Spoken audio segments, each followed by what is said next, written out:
Laura Barker from Netherfield is taking place tomorrow following a row over whether she can be buried alongside family members in the village of Newton Longville. The parish council is refusing to back down on its policy that only village residents can be buried there. Family and friends of a Luton man who died in police custody a year ago have held a candlelit vigil outside the town's police station. 39-year-old Leon Briggs died after he was detained by Bedfordshire Police last November. An IPCC investigation is ongoing. His best friend Cyril Mitchell says why it was important to remember. It could be any one of us, yourself, your son, your uncle, your cousin. We just want the respect that us as an intelligent community deserve, yeah? And that's what we're here to fight for today. A year on, it should not be the case, especially when the information lies inside that Luton police station. It's not for me or for any individual, it's for us all. A new report suggests that EU migrants, including those from Eastern Europe, pay more in taxes than they receive in benefits or from using public services. Meanwhile, the French Interior Minister has indicated he would welcome a British police presence in Calais to deal with the increasing number of migrants seeking to enter the UK illegally. Plans to cut millions of pounds of emergency funding for families in crisis in the three counties should be reconsidered, according to a charity. The government's seeking to withdraw all support from local welfare assistance schemes, but the move's opposed by the Children's Society.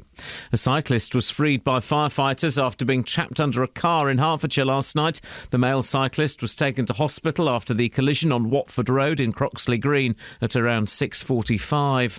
At least 4 out of 5 people in our region support having more Whitehall powers devolved to local areas, according to a poll out today. But the survey commissioned by the BBC also reveals people are more split about the idea of an English Parliament. More from Carol Abercrombie.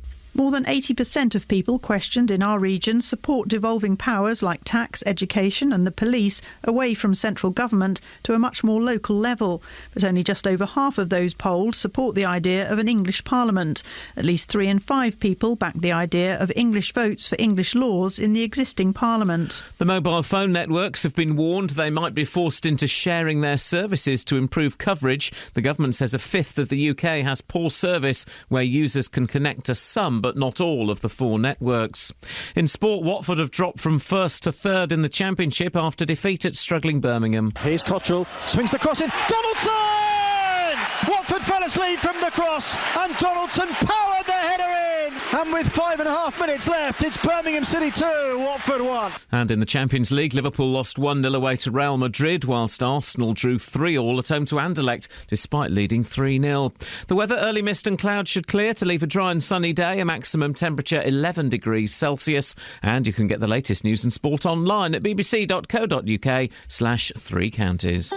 Today on BBC Three Counties Radio. From 9. The JVS Show. With the big phone-in, the hottest topic of the day and your consumer problems. From 12. Nick Coffer. Rory Joseph will be on hand to answer your financial questions, offering advice on mortgages, savings, pensions and inheritance. From 3. Roberto Peroni. I'm here with a roundup of the day's news, the latest travel and your stories. From 7. Mark Forrest. I'll bring you the best bits from everything that's been happening on BBC Local Radio. Today on BBC Three Counties Radio.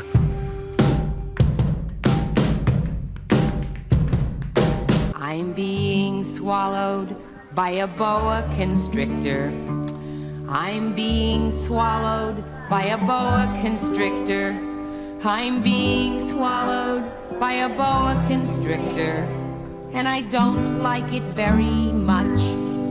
Oh no, he swallowed my toe, he swallowed my toe. Oh gee, he's up to my knee, he's up to my knee. Oh fiddle, he's reached my middle, he's reached my middle. Oh heck, he's up to my neck, he's up to my neck. Oh dread, he swallowed my... MeetFreeMondays.com, pledge.meetfreemondays.com. You can do it right now, please.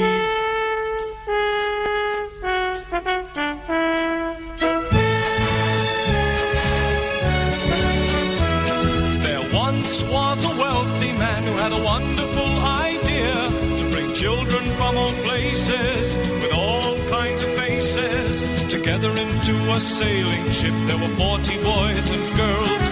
They would sail their ship around the globe, so they called it the United World. just 3 weeks from shore when a hurricane bore it down. The waves were big as mountains. They felt they would surely drown. They jumped into the lifeboats, rowed away from the wreck. They didn't count them, they hadn't time. 5 children were left behind. The children fought the storm all night and finally fell asleep.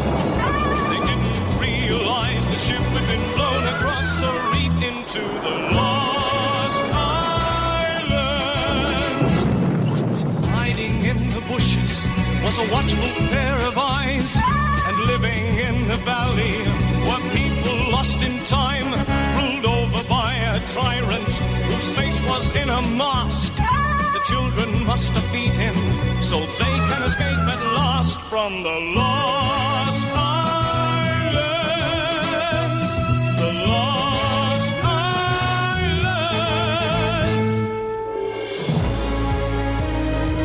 Now, where were we?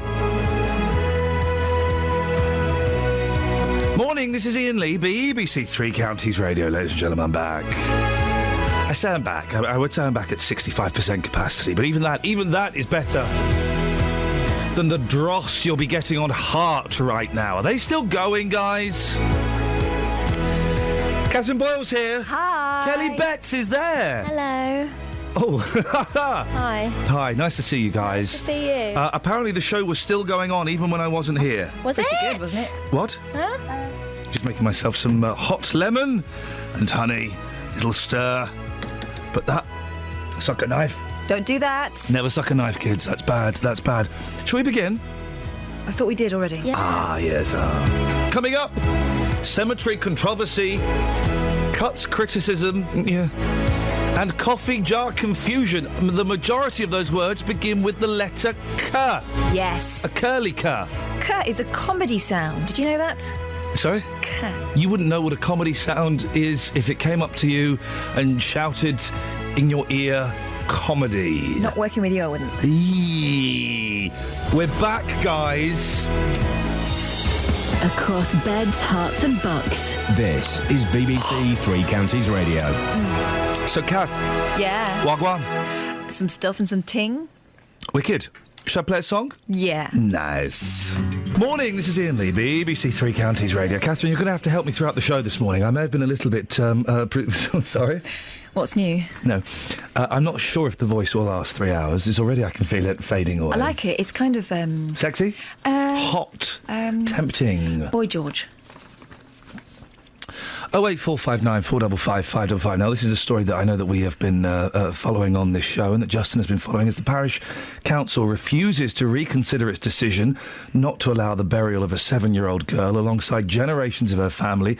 Her school has launched an appeal in her memory. Now, how are we pronouncing this young lady's name? Chiara, isn't it? The funeral of Chiara Barker is due to take place tomorrow. Well, her relatives have been pleading with officials to allow her to be laid to rest in Newton Longville, but they're refusing to reconsider their locals-only rule. Chiara lived 4 miles away from the village. Well, Catherine has been looking into this. It looks as if the parish council has made their mind up, doesn't it? Yeah, it does rather. Justin's been urging officials to talk, if not to us, then to the family, but all they've had is a policy statement. He tried again on Monday on the show. Yesterday morning we had an email a couple of lines long just referring us to their previous statement, because for them the situation is clear. They're sorry for the family's loss, but if you are not local, there is no room for you at Newton Longville Cemetery. You know, for the family, things aren't quite so cut and dry. This is all very fresh for them. Chiara only died 2 weeks ago, and it was of an asthma attack. So it was an awful shock for them. They still can't believe she's gone. She was only a little girl, and they just hate the idea of her lying in a cemetery alone. A day before the funeral, though, I'm afraid to say it doesn't look good for them. The family, though, have said that they've taken comfort from what Chiara's school's doing in her memory. What is the school doing? Well, this is Langland School in Netherfield, and they want to raise money for asthma awareness and to build a permanent memorial for Chiara. She died on October the 20th, as I said, of an asthma attack, and pupils were told about her passing the day after it happened. Little children shouldn't have to hear that, and they shouldn't have to hear that at school. No. The school wants to remember Chiara in a more permanent way, and events will be held throughout the year to raise money in memory of the 7-year-old whose favourite subject at school was maths. Head teacher Kate Stewart told us that there will be events taking place throughout the school to raise awareness of asthma, to raise funds for asthma charities, and to create this permanent memorial to Chiara. at Langland. She also paid tribute to Chiara, saying that she was such a helpful girl, always willing to do whatever she could to help others, be that members of staff or other children, and the whole community of Langland School have been greatly saddened by the death of Chiara Barker. She was a sweet, friendly and helpful little girl who'll be greatly missed. And so, because as I've been away, I've missed the main thrust of this story, and I know you've covered it a lot while I've been off. Chiara will not be buried with other members of her family in Newton Longville. No, she won't. That's about 5 miles away from where she lived with her mother in Netherfield. The parish council said it wouldn't be allowed because she didn't live in the village proper, and the council said it had offered alternatives, including putting her ashes in an existing family grave.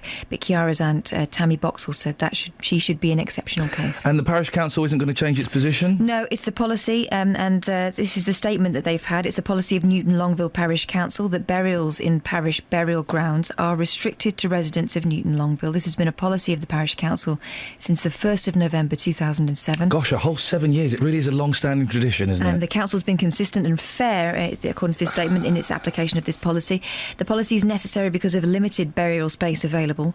Given the sensitivities of this matter, the parish council has offered alternatives, including the burial of the child or the interment of her ashes in existing family graves. Problem is, they don't want to have her cremated. I can understand why Justin has been so upset by this. Catherine, thank you. 08459 455 555. Travel news for beds, cards and bugs. BBC Three Counties Radio. Having a look at the speed sensors, and there's no major problems at the moment. Checking through the roadworks in Milton Keynes, the roadworks are on Standing Way around the Kingston roundabout, so expect delays there later on, but there's no hold-ups there at the moment. And in Hatfield, the Great North Road has some roadworks in place between St Albans East by the Bullster Green, and that's not causing any problems looking at the speed sensors. The M25 has narrow lanes and speed restrictions for roadworks between junction 25 for Enfield and 27 for the M11, and that's running well at the moment. But the A405 North Orbital Road at Bricket Wood is heavy now around the M25 junction 21A roundabout, so it won't be long till it all builds up. On the trains, there's not any problems at the moment reported. Samantha Braff, BBC Three Counties Radio. Thank you very much. 6:16. It's Wednesday, the 5th of November. Remember. I'm Iain Lee. These are your headlines on BBC Three Counties Radio. The Milton Keynes school, attended by a 7-year-old girl who died of an asthma attack, say they want to build a permanent memorial to her. Follows a row over whether she can be buried alongside family members in the village of Newton Longville. Family and friends of a Luton man who died in police custody a year ago have held a candlelit vigil outside the town's police station. And in sport, Watford have dropped from 1st to 3rd in the Championship after a 2-1 defeat at struggling Birmingham. BBC Three Counties Radio.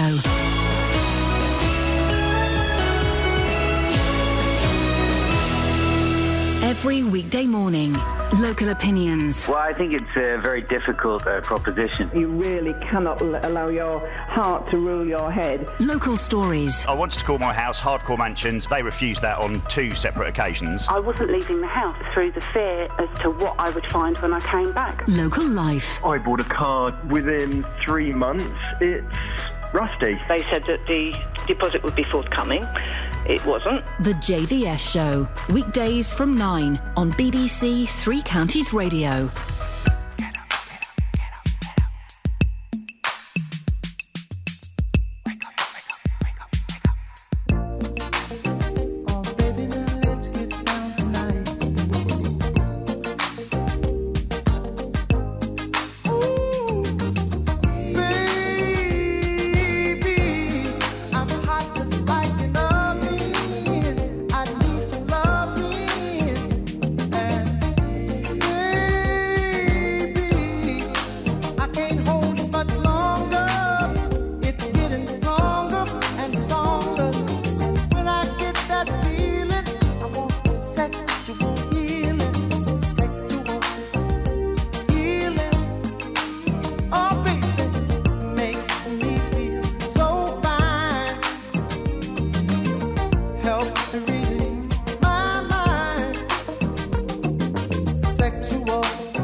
get up, let's make love tonight.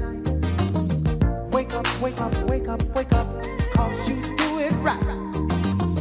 Baby, I got sick this morning, a sea was storming inside of me.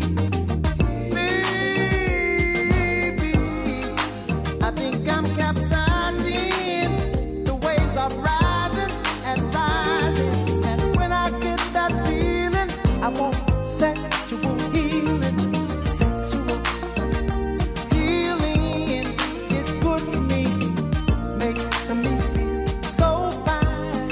It's such a rush, helps to relieve the mind, and it's good for us. Sexual healing, baby, it's good for me. Sexual healing is something that's good for me, that is good for me, and it's so good to me, my baby.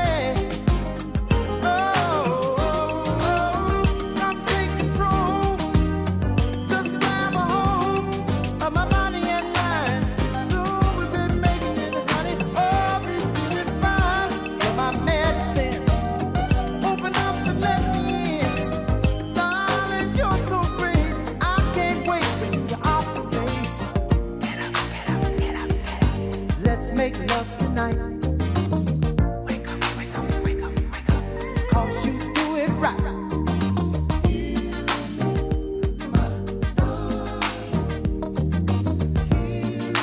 I can't wait for you to operate. When I get this feeling, I need sexual healing. Oh, when I get this feeling, I need sexual healing. I got the sexual healing. Well, unfortunately, sexual healing couldn't help Marvin Gaye. Morning, this is Iain Lee, BBC Three Counties Radio. It's 22 minutes past 6, and let's see how things go, shall we? The Children's Society fears ministers may be about to cut a financial lifeline for struggling families. According to the charity, a new round of cuts could include £12 million worth of emergency funding for families in the east of England. And I'm joined now by Sam Royston, who is the Children's Society Head of Policy and Public Affairs. Morning, Sam. Good morning. Why is this money even in question? Well, what is so crucial about this decision is that this money is there to provide support for people who, in many cases, could face outright destitution as a result of a broken boiler or just not being able to afford to put food on the table. This seems like, I think, just too easy a cut to make, but it's a cut too far. And it's being made, I'm assuming, as part of the austerity measures that we're all in. It would appear that the most vulnerable people are being affected the worst, wouldn't it? Well, in this case, that's what we really worry about. This is absolutely crucial support, which provides that final safety net for families who face a real emergency that puts the health and safety of themselves and their children at risk. We really need to make sure that money stays in place in order to ensure that safety net remains. This money is distributed by the local welfare assistance schemes. How does that work? Well, different areas of the country have different local welfare assistance schemes in place, but quite often what happens is that a family in real desperate need, facing an emergency, would come forward to their local authority, apply for help, and they'd be given support, often in the form of a voucher for new furniture or support to fix a boiler, or money to put on their meter as we come up to winter, to pay for vital fuel, and that would just help them, to enable them to keep the heating on, to put food on the table, or to fix a broken boiler. This is going to put more pressure on charities, isn't it? Well, it is, and actually many charities benefit from these schemes. In many areas, local authorities provide support directly to charities to provide help through the local welfare assistance schemes. But the Children's Society, what we're really concerned about is we see these struggling families come to our services up and down the country, and we're really worried that this last line of defence between them and often, as I say, outright destitution is going to be lost. Are you worried that this might have a human cost? Absolutely. In many cases, one of the key groups that we see benefit from these schemes are the victims of domestic abuse. The Children's Society knows of one family where a mother who was facing real domestic violence was moved to a safer area of the community with her daughter and received help from local welfare assistance scheme to furnish and equip her home. If those local welfare assistance schemes go, there'll be no one there to provide that support anymore to help those people fleeing domestic violence or facing any number of other emergencies. Sam, I appreciate your time this morning. That's Sam Royston from the Children's Society. When I call you up, your line's engaged. I have had enough, so act your age. We have lost the time that was so hard to find, and I will lose my mind if you won't see me. You won't see me. You won't see me. You won't see me. I don't know why you should want to hide, but I can't get through. My hands are tied. I won't want to stay. I don't have much to say, but I get turned away, and you won't see me. You won't see me. You won't see me. You won't see me. Time after time, you refuse to even listen. I wouldn't mind if I knew what I was missing, though the days are few. They're filled with tears, and since I lost you, it feels like years. Yes, it seems so long, girl, since you've been gone, and I just can't go on. If you won't see me, you won't see me. You won't see me. You won't see me. Time after time, you refuse to even listen. I wouldn't mind if I knew what I was missing, though the days are few. They're filled with tears, and since I lost you, it feels like years. Yes, it seems so long, girl, since you've been gone, and I just can't go on. If you won't see me, you won't see me. You won't see me. You won't see me.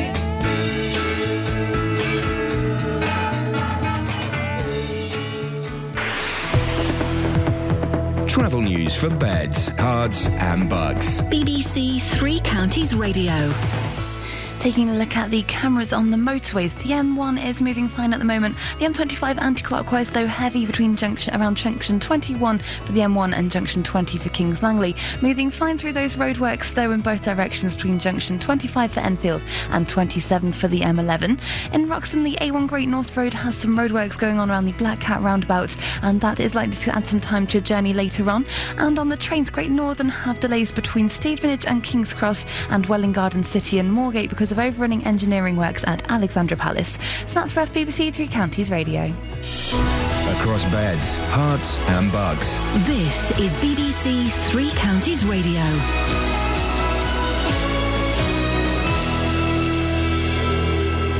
It's 6:30. I'm Simon Oxley. The Milton Keynes school, attended by a 7-year-old girl who died of an asthma attack, say they want to build a permanent memorial to her. It follows a row over whether she can be buried alongside family members in the village of Newton Longville. Family and friends of a Luton man who died in police custody a year ago have held a candlelit vigil outside the town's police station. 39-year-old Leon Briggs died after he was detained by Bedfordshire Police last November. And at least 4 out of 5 people in our region support having more Whitehall powers devolved to local areas, according to a poll out today. But the survey commissioned by the BBC also reveals people are more split about the idea of an English Parliament. Three Counties Sports. BBC Three Counties Radio.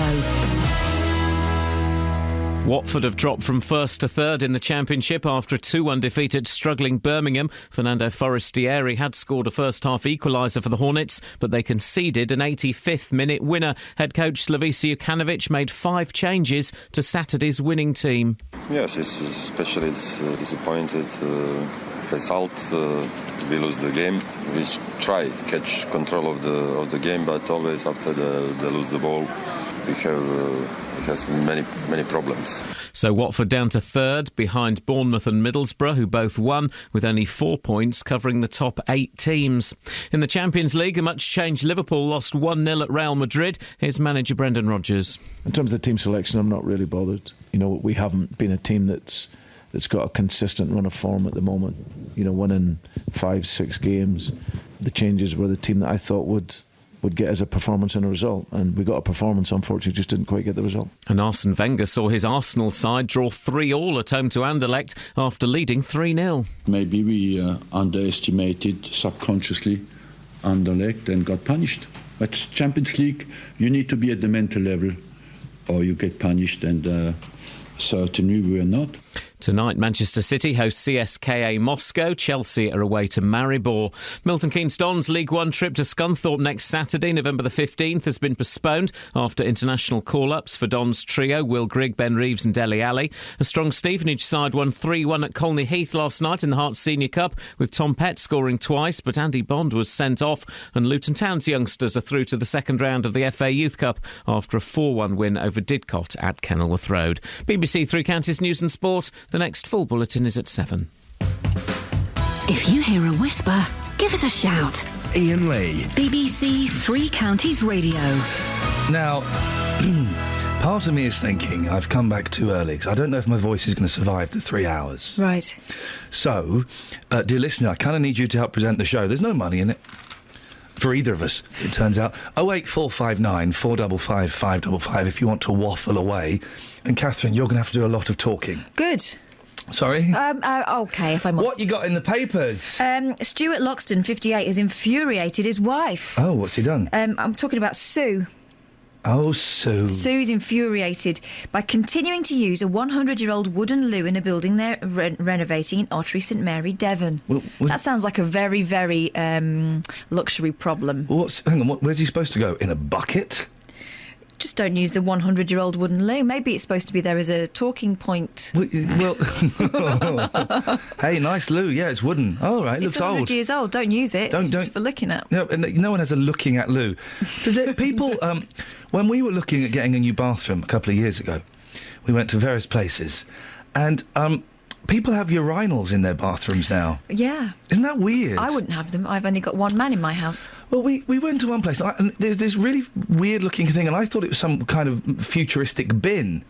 And the guy went, no, it's a urinal. My sister washed her hands in a urinal once. What? Yeah, when she was little, she went in the wrong loo. She went, I've got really fancy sinks in there. No, they haven't. The boys love a good urinal. Do they? But I often... they want to use the grown-up one, so I have to lift them up. At what point do you stop dropping your trousers completely at urinals?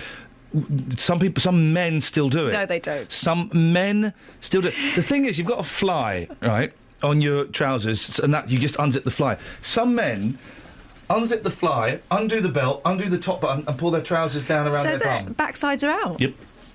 It is the weirdest, most inappropriate thing I've ever seen in my life. It's, you know... It's horrible. Why would you do that? It's very Belgian, isn't it? Yeah, it's like the mannequin piss. Sorry? That's what it's called, le mannequin piss. Oh, for goodness sake, she said it twice.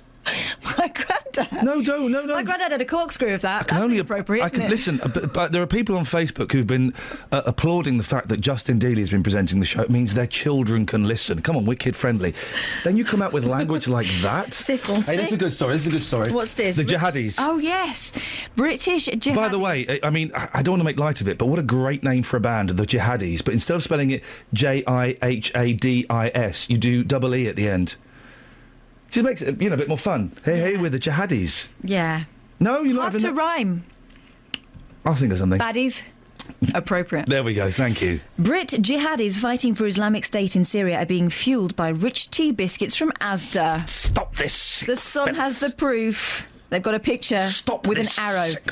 The 40p packets are thought to have been snatched from aid convoys. Fighters have put snaps of the snack on Twitter saying it gives them energy to fight the West. No, it doesn't. I don't know if you've ever had a rich tea. Yeah. And I don't know if you've ever had a rich tea in the hot climates of Syria and Iraq. Man alive, you are going to be dry. Yeah. We should be applauding Asda. They're working for us. They're drying them out from the inside. They're going to be husks. I mean, they're spiritual husks anyway. They'll be physical husks. They'll be so... Who likes a rich tea? No one. Not out of choice. It's the last biscuit in the barrel, isn't it? Is that what you got?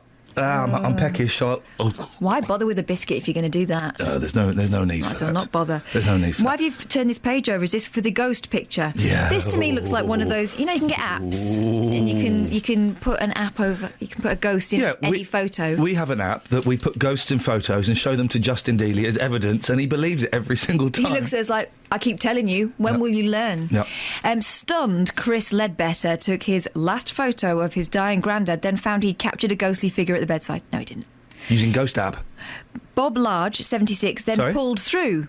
Bob Large. That is a great name. What's your name, Bob Large? Sorry? Bob Large? Listen, this is... Blancmange? This is a serious bit. Oh. Despite having bladder cancer and kidney failure and being given just days to live. He pulled through. That's happy. Is he alive? Yes. What's your name? Bob Large. Blancmange? Bob Large. Boblage? Collage? Say it slowly. Bob Large. Blancmange. It does sound like a noise, doesn't it? One of my favourite characters in a sitcom was in Arrested Development. It was played by Chachi, and he was a lawyer. I've got to get this right. His name was Bob Lob Law. Bob Lob Law. Blob Blob Law. And he had a law blog. Did he? Bob Lob Law's law blog. Oh, gosh. Anyway, sorry, carry on.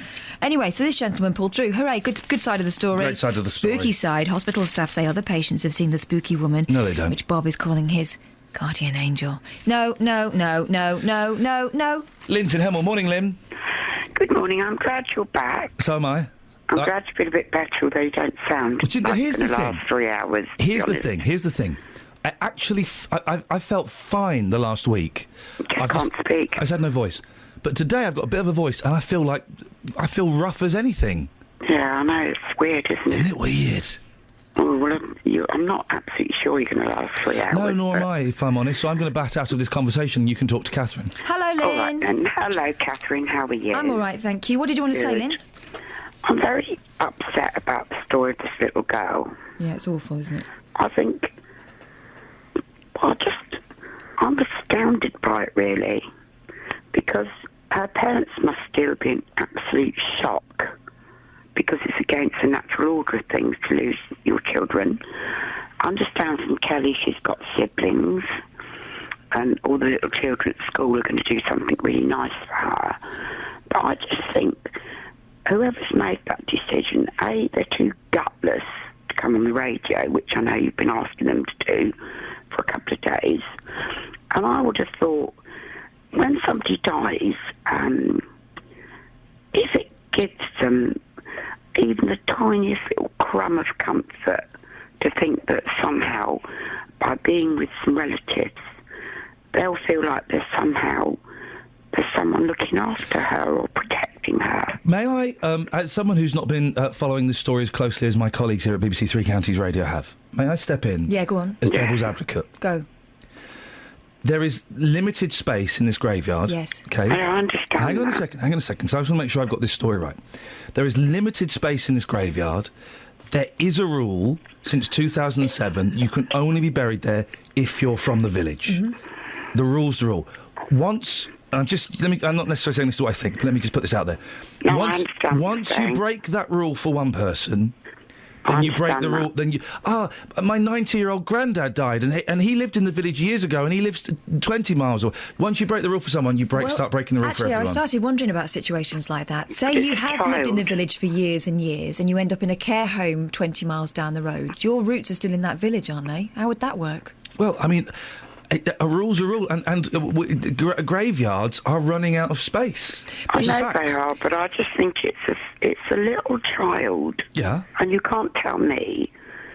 Lynn, actually, can I say, I'm just quite surprised the people in the village haven't sort of... Well, we're sending Dealey down there today to find out what they think. We want her to be here because...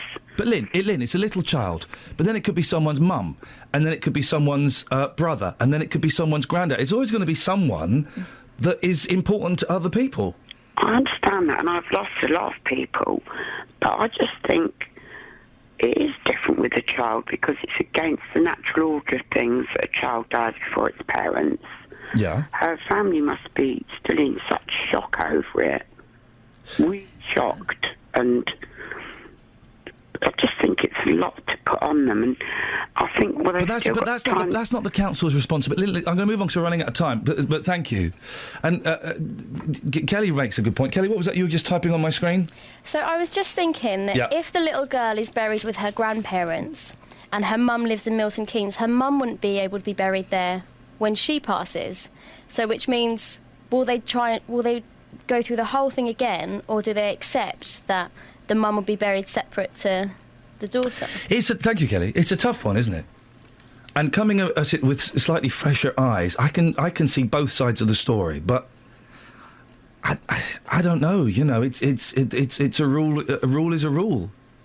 Oh, what's our phone number here? I can't remember. 08459 455 555. Thank you.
Just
perfect face.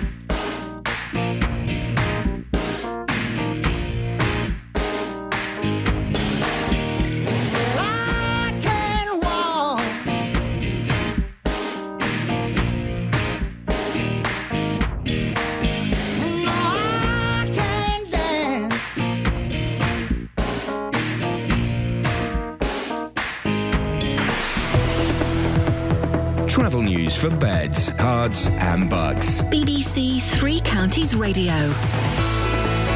Having a look at the speed sensors around Aylesbury, and it's getting busy on Weedon Road on the approach to the A41 from Elmhurst Road. Having a look at Milton Keynes, and things are moving well at the moment.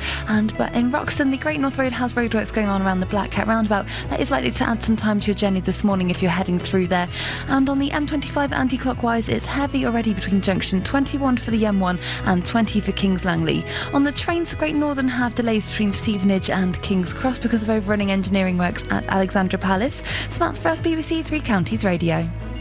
Thank you very much. 6:46. It's Wednesday, the 5th of November. I'm Iain Lee. These are your headlines on BBC Three Counties Radio. The Milton Keynes school, attended by a 7-year-old girl who died of an asthma attack, say they want to build a permanent memorial to her. Family and friends of a Luton man who died in police custody a year ago have held a candlelit vigil outside the town's police station. Right, let's get the weather. Here's Kate. Beds, Herts and Bucks weather. BBC Three Counties Radio. Good morning. There's a bit of mist and murk out there this morning, but the temperature between 4 and 5 Celsius. Visibility not so great, actually, for us. However, it will start to clear. It looks like it's not going to be quite a bad day, really. We're looking at some blue skies, some bright spells and sunshine. It is going to feel cold, though. We have a northwesterly breeze. Temperatures struggling up to around 11, maybe 12 Celsius. Now, tonight, of course, is bonfire night. Almost perfect conditions, it would appear. Dry and clear, but it does mean the temperature very cold. It is going to dip down fairly swiftly after the sun sets, and we're looking at 0 as the minimum temperature, so a widespread frost, a very cold night, also some mist and fog coupled with any smoke generated from bonfires or fireworks. That fog could actually be quite thick and quite stubborn for tomorrow morning. So a chilly start for Thursday, that fog thinning very slowly, but then it stays cloudy. Temperatures struggling tomorrow at 11 Celsius. That's your forecast. Every weekday from 12, Nick Coffer brings you the wickedly funny Anne on Strictly Come Dancing. Do you know who the real Anne is? Great guests. Yes, the real Anne is an amalgam of all those things. We're all multifaceted. Jasper Carrot's career spans 5 decades. And then you had to wear a bow tie and you had to do jokes about silly Irishmen and mother-in-laws. John Cleese is eating his microphone, aren't you, John Cleese? Great music. Ow! In fact, I don't even think it had the horn part then. Great conversations. I always have said throughout my career, you get me on board, I'll give you 100%. Have you still got it, Billy Ocean? Well, the audience seems to think I have. Nick Coffer, weekdays from 12 on BBC Three Counties Radio. Don't you dare stop this. What? This is mine and Kelly's anthem what? Of the moment. We had a Celine Dion moment. Oh, for goodness sakes, woman. Don't know much about your life. Don't know much about your world, but don't wanna be alone tonight on this planet they call Earth.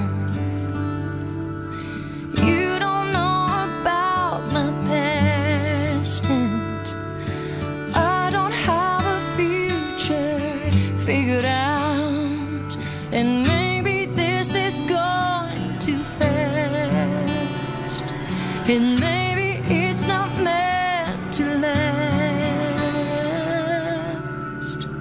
But what do you say to taking chances? What do you you say to jumping off the edge? Never knowing if there's solid ground below, or hand to hold, or help to pay. What do you say? What do you say?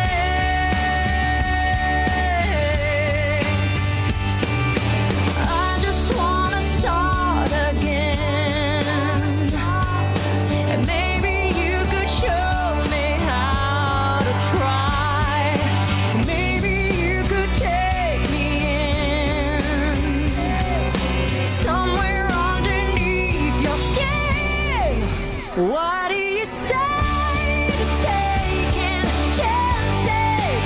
What do you say to jumping off the edge? Never knowing if there's solid ground below, or hand to hold, or help to pay. What do you say? What do you say?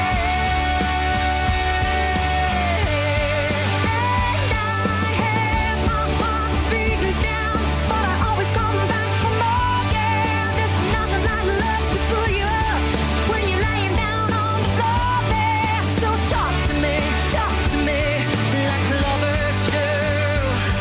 Yeah, walk with me like lovers do.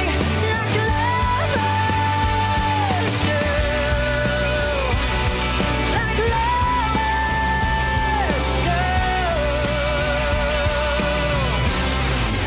What do you say to taking chances? What do you say to jumping on the edge? Never knowing if there's solid ground below, or hand to hold, or help to pay. What do you say? You're joking, yeah? I love that. I love that. What do you say? You don't want to know what I say, Celine. Why the long face? Oh. Don't know much about your life. Look me up on Wikipedia. Don't know much about your world. Well, I mean, you say work. Quote marks. Since when did it become wrong to dress up as an Indian? In America, ages. Ages. I noticed this when I was over there this summer, that I think Pharrell did it and got hammered for it. You can't dress up as an American Indian, or as we call them now, a Native American. Ruffling feathers, pop star in fancy dress rompers. When Ellie Goulding posed for a picture in her Halloween costume, she probably expected fans to admire her beautiful Native American. Everyone's kicked off. It's the headdress. I used to have the headdress when I was a kid. It was fun, and you'd run around with bows and arrows shooting people. They had suckers on the end. No one told the village people off, or the village person that was wearing it. Exactly. Do you think that's paying a fitting tribute to a dying race? Come on, guys. Now, is it actually American Indians who are upset by this, or is it middle-class white people? Let's have a look. Who's MP Philip Davis? I don't think he's an American Indian.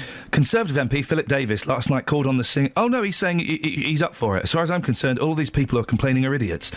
The row... Oh, for goodness sakes. The row comes just weeks after it was announced that Glastonbury will no longer allow Native American headdresses to be sold at... this is... Am I still... I hope Jamiroquai's read this memo. Am I still high on nightness? Actually, yeah, I am. But, man, But this is ridiculous. Of course, I'm going to come in a Native American headdress tomorrow. Jump on that one, local rags. I know it's not done anymore. I think it's a shame. I bet you can't go, how? Well, then what's Hal going to do? What's Fred Dinage going to do? Crime documentaries. How? Crime documentaries is what he's doing now. He knows all about the craze and that. He does, doesn't he? But not Apparently. on proper telly. He did a good show called Gambit as well. Card show, yeah, it's good, that. Enjoyed that. Watching other people play cards. Yep. Fascinating stuff. How? Can't do that anymore. I'm doing the ham. It's racist, is it? Stop doing it. Unbelievable. And this is an interesting one. Political madness gone wrong. Babies booze compo, says the Sun sensitively. A child left disabled by her mum boozing while pregnant could get up to £500,000 compensation as a victim of crime. The unnamed 7-year-old girl was born with fetal alcohol syndrome after she was poisoned in the womb. Solicitors for a council in the northwest say her mum repeatedly ignored warnings to stop binge drinking and claim her actions are a crime. Or alternatively, she's got a drink problem. Yeah. In a test case, the Court of Appeal will today be asked to rule if the child is entitled to cash from the taxpayer-funded Criminal Injuries Compensation Scheme. The maximum award is £500,000. Solicitor Neil Sugarman, who represents the child's interests, said she was left very badly brain damaged by her mum's reckless drinking. We know her mother was warned by various officials to stop and that it would damage the baby, but she didn't. Oh, she's ill. Not in any way If you justifying her can't stop behaviour. for your baby, then there is a problem. Well, she's ill. isn't It's a disease. Alcoholism is a disease. The WHO know that, and so do the World Health Organisation. 08459 455 555. Is there a question we can tie to that? 'Cause it's an a number of interesting one. charities have stepped in on this one and said that perhaps it should be a crime for anyone who's pregnant to be prosecuted for drinking. Put that into a question. Should it be illegal to drink when you're pregnant? Thank you very much indeed. 08459 455 555. We come on this loop, John B., my grandfather and me. Around Nassau town we did roam, drinking all night. Got into a fight. Well, I feel so broke up, I wanna go home. So hoist up the John B. sail, see how the mainsail sets. Call for the captain ashore, let me go home. Let me go home. I wanna go home. Yeah, yeah. Well, I feel so broke up, I wanna go home. The first mate, he got drunk, he broke in the captain's drum. The constable had to come and take him away. Sheriff John Stone, why don't you leave me alone? Well, I feel so broke up, I wanna go home. So hoist up the John B., hoist up the John B. See how the mainsail, see how the mainsail. Call for the captain ashore, let me go home, let me go home. I wanna go home, let me go home. Hoist up the John B. Feel so broke up, I wanna go home, let me go home. The poor cook, he caught the fit and threw away all my grit. And then he took and he ate up all of my corn. Let me go home. Why don't they let me go home? This is the worst trip I've ever been on. So hoist up the John B., hoist up the John B. See how the mainsail, see how the mainsail. Call for the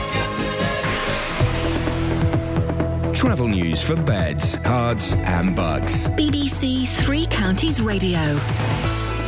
The M14 northbound has a lane closed between junction 3 for High Wycombe East and junction 4 for High Wycombe Handycross roundabout. That's because of an accident and there's debris on the road as well, so it's queuing around there. Having a look at the M25 and anti-clockwise, it's very slow between junction 18 for Chorleywood and 16 for the M40, and as well it's looking quite heavy between junction 21 for the M1 and 20 for Kings Langley. And on the trains, Great Northern have delays between Stevenage and King's Cross because of overrunning engineering works at Alexandra Palace. Samantha Braff, BBC Three Counties Radio.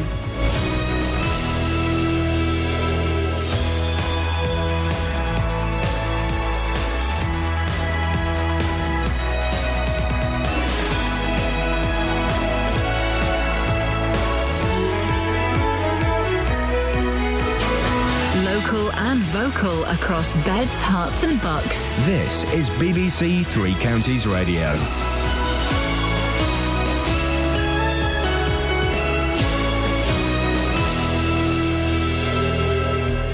It's 7 o'clock. I'm Simon Oxley. The headlines: Milton Keynes School to remember pupil in burial row, families vigil for Luton man, and promotion setback for Watford. BBC Three Counties Radio. The Milton Keynes School, attended by a 7-year-old girl who died of an asthma attack, say they want to build a permanent memorial to her and raise awareness of her condition. The funeral of Kiara Barker from Netherfield is taking place tomorrow, following a row over whether she can be buried alongside family members in the village of Newton Longville. The parish council is refusing to back down on its policy that only village residents can be buried there. Family and friends of a Luton man who died in police custody a year ago have held a candlelit vigil outside the town's police station. 39-year-old Leon Briggs died after he was detained by Bedfordshire Police last November.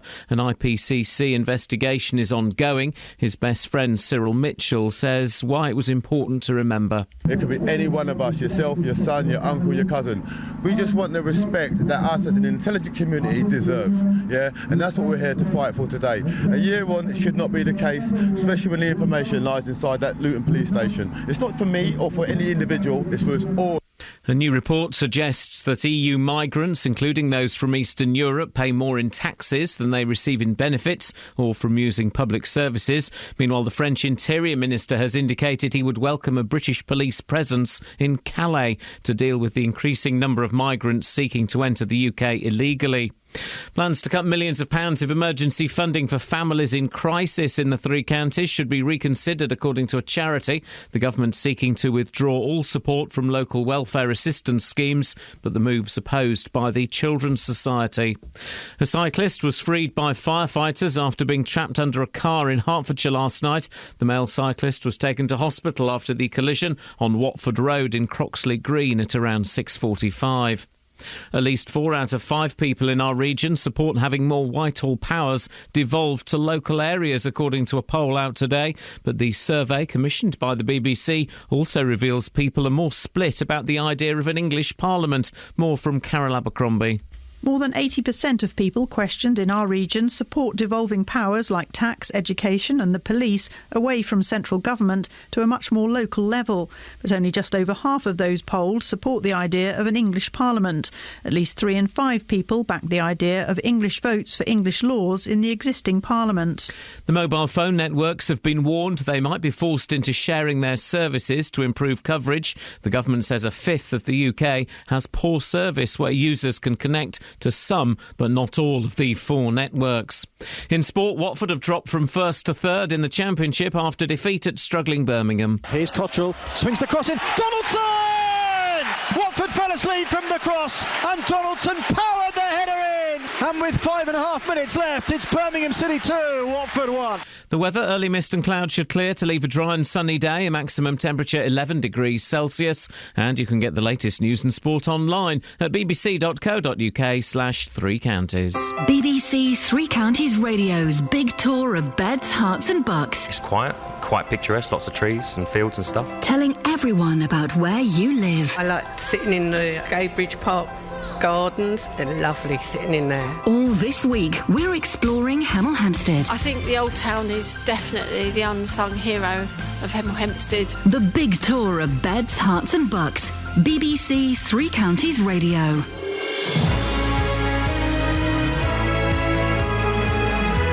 Morning. Iain Lee, BBC Three Counties Radio.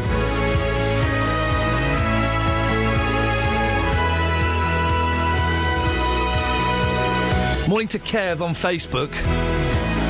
Good to hear everything is back to normal, even though Justin was fantastic. But, man, does Iain sound rough. If you're running a book, Fiver says he won't make it to the end of the show. You could be onto some good money there, Kev. He will make it to the end of the show. What, sorry? You've got to. I've got to, otherwise I don't get paid. Yeah. I've got to do the full 3 hours. I could do 2 hours, 59 minutes, and I wouldn't get the cash. I do think I've made a terrible mistake coming in early. Oh, get on with it. And also, part of the reason I'm coming in is I'm off on Friday. So I'm only doing a 2-day week. Just showing your face. Kath and I are going to go on we're going on a jolly, what am I talking about? We're going on a very important business trip to Hull. Hull, a business trip to Hull. You always said you'd take me to Hull and back. We're going on the train, he's not taking me. No, we're going on the train. What's coming up in the show, Kath? All manner of stuff and things. Do you want me to tell you? Yeah. OK, we're talking about about this horrible story, the controversy surrounding one parish council's refusal to bend the rules for the family of a 7-year-old girl who died 2 weeks ago.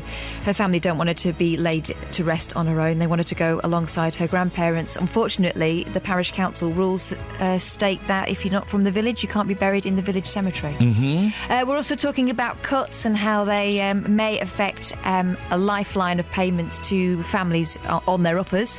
And what's this thing about the pregnant mums drinking? There's this awful story of a woman who clearly had some sort of alcohol problem. Not some sort of alcohol problem. If you can't stop drinking, even though it's damaging your baby, there is an alcohol problem.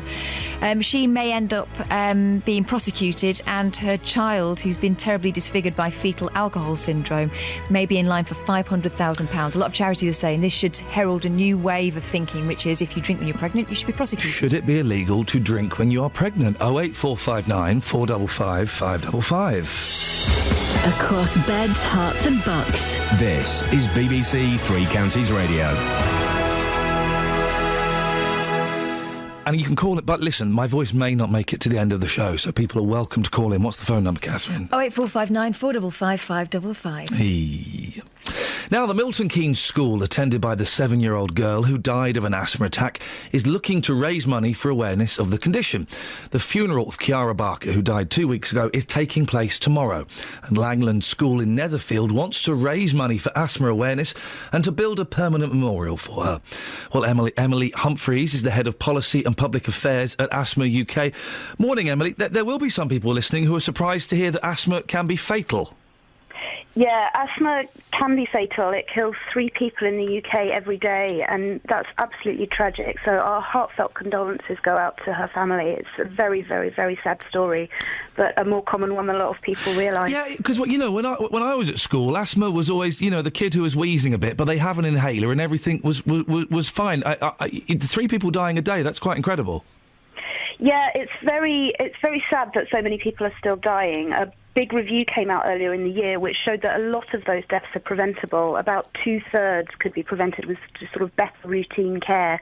So that's why Asthma UK is trying to do everything it can to raise awareness, to prevent that kind of complacency. People think it's only asthma. Actually, this does kill, but many of those deaths could be avoided. Who's more likely to die? Is it kids where perhaps their routine hasn't been quite so well set, or is it adults who might get a bit complacent? Looking at the statistics, it's adults who are more likely to die from asthma than children, but comparing the UK to the rest of Europe, our child death rates are very, very poor. We have many, many more times the number of child deaths than some countries like France and Germany, and that really must stop. We really need to do something to challenge this complacency and stop children dying from asthma unnecessarily, because no parent should have to go through that. No, of course not. How common is asthma? It affects about 5.4 million people around the UK, so 1 in 10-ish. Blimey. Yeah, it's very common. For most people, though, it should be controllable. So what we'd encourage everybody to do who has asthma or who has a child with asthma is really make sure you know what you're doing, you stay on top of it, make sure you're getting the right healthcare and treatment from your doctor. Something called an asthma action plan can help. It tells you what to do, tells you how to manage your medicines, helps you judge when your symptoms are getting better or worse, and can help you sort of anticipate an asthma attack. So those kinds of little things can really help someone manage their condition better. And is it getting more? Is it getting more common? No, it hasn't gone up recently. Asthma got a lot more common between sort of the 60s and the 90s, a 2- or 3-fold increase, but it's sort of plateaued since then. But nevertheless, it's still the most common long-term condition affecting children. So it's something that everyone will be familiar with or have come into contact with in some way. And can you get it when you're older, or do you have it as a child? And does it start as a child? It can come on in adulthood. It's genetically related, though, so a lot of cases do come on in children. And what should parents be looking out for? What are the symptoms? The symptoms are wheezing or coughing or shortness of breath. It's something to really worry about if your child is waking up at night with asthma symptoms. That's certainly something to go and speak to somebody about. But it can be controlled and it can be managed? Yes, it can. If anybody needs help or advice, they can call Asthma UK's advice line, and the number is on our website at asthma.org.uk. Asthma.org.uk. Emily, thank you very much indeed. Emily, I'm surprised to hear that 3 people die a day of asthma. Kath, that's incredible, isn't it? Yeah, I was asthmatic as a child, but it seems to be something that I've grown out of. Really? Yeah. I was always slightly envious of the kids with the inhalers. Oh, they're horrible. Yeah, then I had to use one a few years ago and I got thrush. Well, you've got to keep it clean. You've got to rinse your mouth. Well, I know. I had oral thrush. I don't know why that brings merriment to you. So you've got... I know you're asthmatic. Apparently. Do you remember the Ventolin inhalers? When I was a kid, they weren't the pump action ones like that. They were... Yeah, and a fan that went round and all the powder got stuck to the back of your throat. Gosh. 08459 455 555. Across beds, hearts and bucks. This is Iain Lee. BBC Three Counties Radio.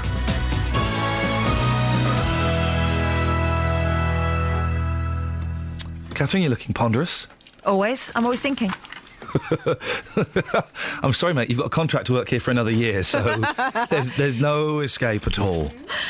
There's 2 things that struck me in the papers. One is this pregnant, the mums-to-be thing. Should it be illegal to drink when you're pregnant?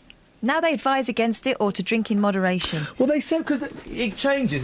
So I'm just getting a lemon while I speak to you. I hope you don't mind. No, that's fine. You're going to cut it as well, or is it already cut? Is it pre-cut? I'm going to cut a lemon and make myself some medicine. You be careful. Because the advice changes, doesn't it? Sometimes, it's you do not drink when you're pregnant, and then other times it's a glass of wine is okay. Mm-hmm. I always think, if in doubt... Do nout. Do nout. Although, I'm going to admit this, I had an occasional glass of wine when I was pregnant. Really? Yeah, just occasionally. Did you not feel bad about it? Not really. Why? I wasn't a booze hound. Like you are now. Listen. I had the occasional one. If I was having a meal or something, I wouldn't, it'd be to complement a meal. It wouldn't be to get mullered. I don't understand. Mullered. Welcome to 1989, guys. We're going to get mullered. But I don't understand why a mum would take a risk with a glass of wine or a fag on. I don't think... A fag on is something else. Yeah. A fag on is something else. But I didn't smoke. Some mums would say the occasional fag wouldn't do any harm. I didn't smoke when I was pregnant. It wasn't a problem. But, yeah. Okay, all right. I don't think that you should be punishing people who do things in moderation. Well, I just think if you are responsible for this thing that's inside of you, it's a baby, then you should just take every possible measure to protect it. Not go out, keep your feet up, just be an incubator. Well, yeah, why not? Why not? You've got precious cargo. Oh, gosh, you sound like my mum. Yeah, have you got the most precious cargo in the world? Of course you have. And that's why you don't go mad. And then they turn to little so-and-sos. You also have to have a rounded life. You have a rounded stomach. Exactly. I had to go to work. That could be argued that was more detrimental to my health because I was so stressed out. Working with these plums.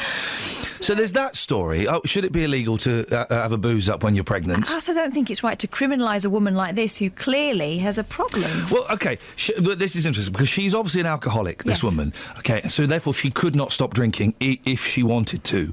So what drinking to excess, we're talking about a lot. So what do you do with someone like that? Do you then put them in like a dry house or a prison or something to stop them drinking until the kid's born and then it's out you go, good luck? I don't know. What do you do? Because you've got to protect the child. Yeah, but punishing her and shaming her once the damage has been done is really not going to help, is it? And where is this child now? Is it still with the mother? I would suggest maybe not.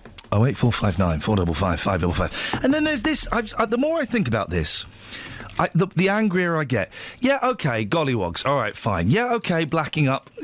Yeah, OK, fine.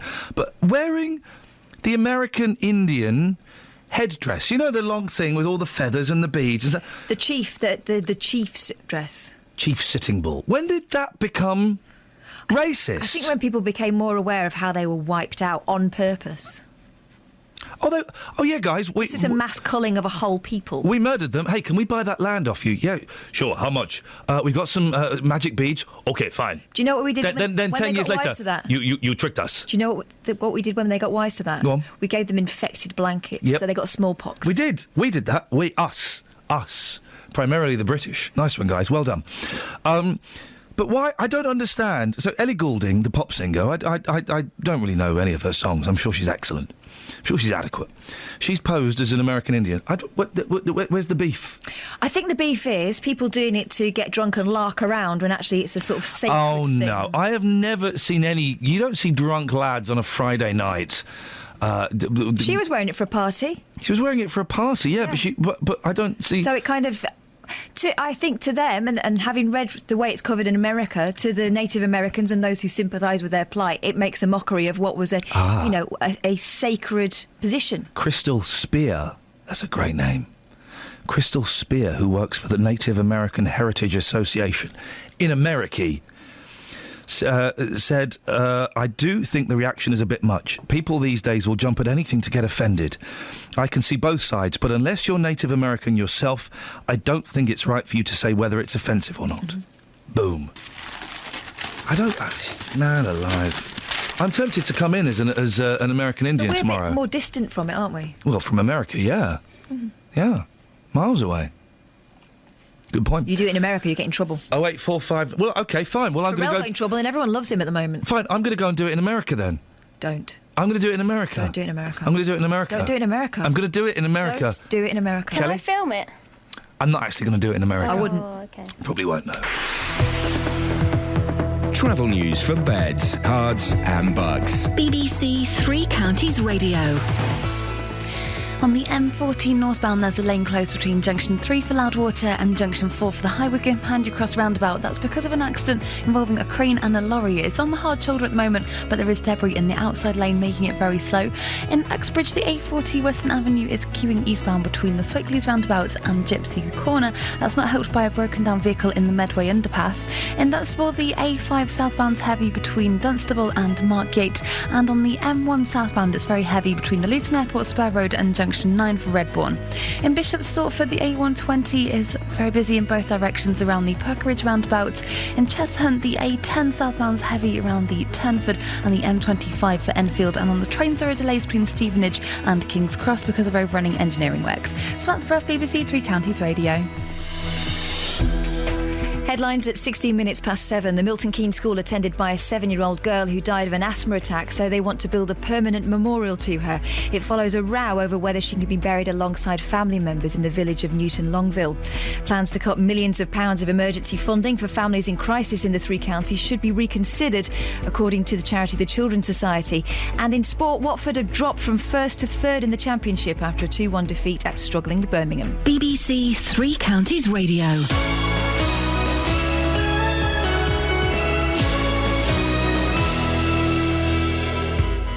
If you've missed any of the programmes from the last week, you've missed things like this. Getting involved with age concern basically was just like, it was part of my rehabilitation from drugs and alcohol. But there is a way you can hear it all again. Do you remember what got you first started on drink and drugs then? bbc.co.uk/Three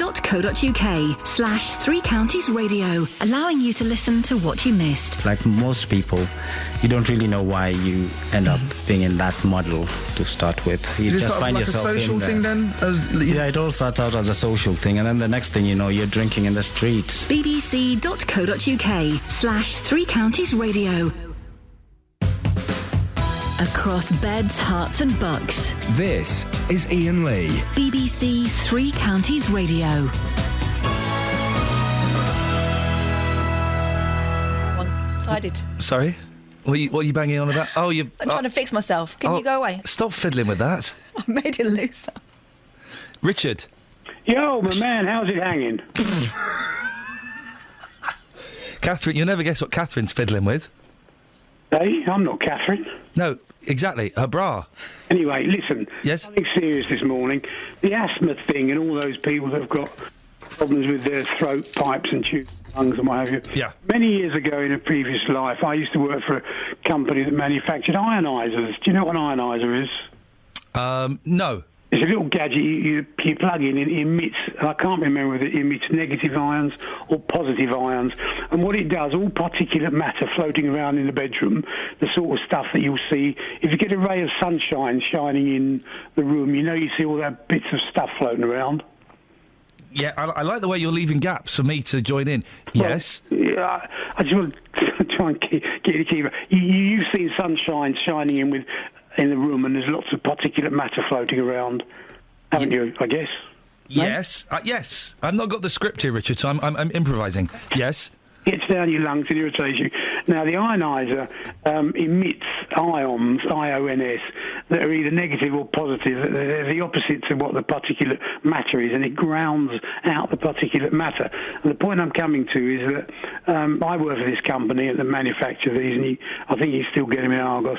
And we used to get no end of mums writing in saying, my little Johnny, for the first time ever, has had a decent night's sleep thanks to using the ioniser, because it stops all that particulate matter getting down your nose and your tubes and your chest and irritating your lung and keeping you awake at night. So you were actually helping people by being less of an irritant.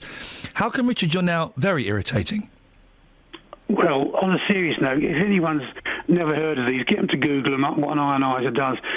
We got so many people writing in saying, thank you so much and all the rest of it. And anyone with asthma, which is obviously a terrible thing for those who've got it, or chest infections, like I believe your good self had recently. Thank you, Richard. Can you get me a free one? Well, funny you say that. I used to have a loft load of them. Did you? Not anymore. Oh, do you know what? This being off with, and thank you, Richard. That's good advice. Being off for a week without a voice has been so boring and frustrating. Not boring for some of us. Get out of it, you cheeky little... Can you believe that, Philip? Good morning, Ian. How are you? You feel a bit... I hope you feel better soon. That's what I mean to say. The thing is, I feel worse. All week I've been off. Yeah. I've had no voice. Yes. And I came in yesterday to rally the team. Literally no voice. I felt fine. Yeah. Now my voice is coming back. I feel bloody awful. Yeah, I think you it's difficult to judge when to come back to work. I mean, yes. I know when from past experience when I was at work that you think, oh, I'm fine, I'll go back, and then But if I don't work, I don't get paid. I don't get sick pay. So the kids, the kids are starving. Yeah. Aww. Reason I've rung, Ian. Yes. I've got to ask a question. Something happened to me on Sunday, and I thought to myself, I wonder if anybody else has done this. Hello, Philip. Cheeky. Have you ever got on the... Pardon? Cheeky. No, it was... Cheeky. It wasn't my fault. Cheeky. Well, it was. Have you ever got on the wrong... Thank you. Have you ever got on the wrong... Ian, have you ever got on the wrong... Cheeky. I beg your pardon? Hello? Hello? Cheeky. Oh, Ian, have you ever got on the wrong train? No.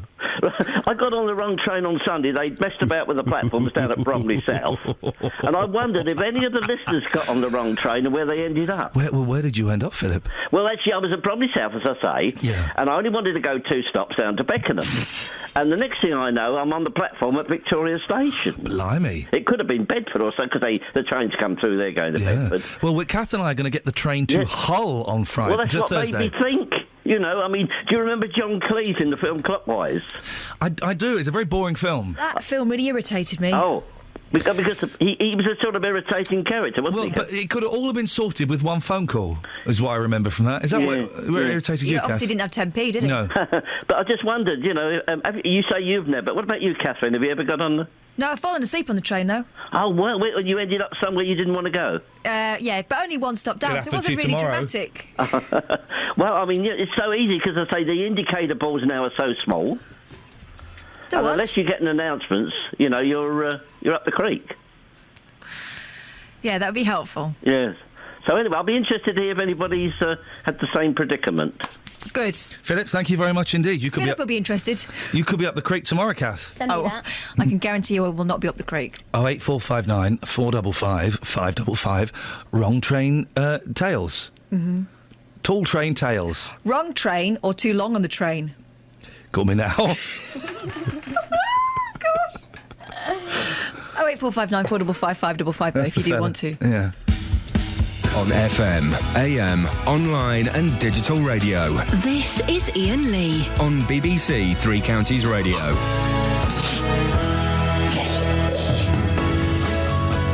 This is Iain Lee. On BBC Three Counties Radio. 08459 455 555. Now, a charity is calling on the government to reverse its decision to cut emergency funding for families in crisis in beds, Herts and Bucks. The Children's Society says more than £12 million to help families in the east of England is under threat from government cuts. The money is distributed under local welfare assistance schemes, which are run by local authorities and help struggling families avoid uncontrollable debt. We can talk now to Labour councillor Sharon Taylor, who's leader of Stevenage Borough Council and is also a member of the Local Government Association's Resources Board. Morning, Sharon. How vital are these local welfare assistance schemes? Good morning, Ian. Well, they are absolutely critical when we are trying to help families who are facing, for example, a personal crisis in their lives. They provide a very sort of short-term source of emergency funding to help people out.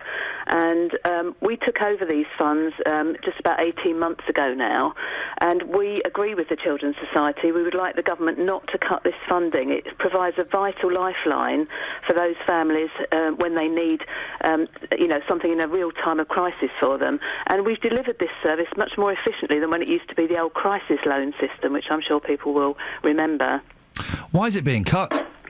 Well, I think this is part of overall government cuts in funding, and we've asked the government to negotiate with us. We have been able to make some savings on this budget because of doing it locally. Obviously, it's much more efficient. We're able to work with our voluntary sector partners and so on.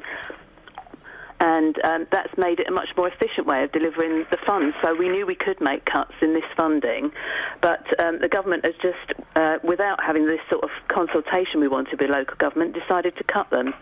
What kind of claims are made? Who'd be asking for this money? Well, the sort of people we're talking about are, for example, if you've got a domestic abuse victim who has to flee their family home and they're left homeless and they need to set up home very quickly in an emergency situation, young people who are care leavers who are setting up home for the first time, who don't have, the kind of family resources to fall back on that most of us would be fortunate enough to have when we're setting up our home for the first time.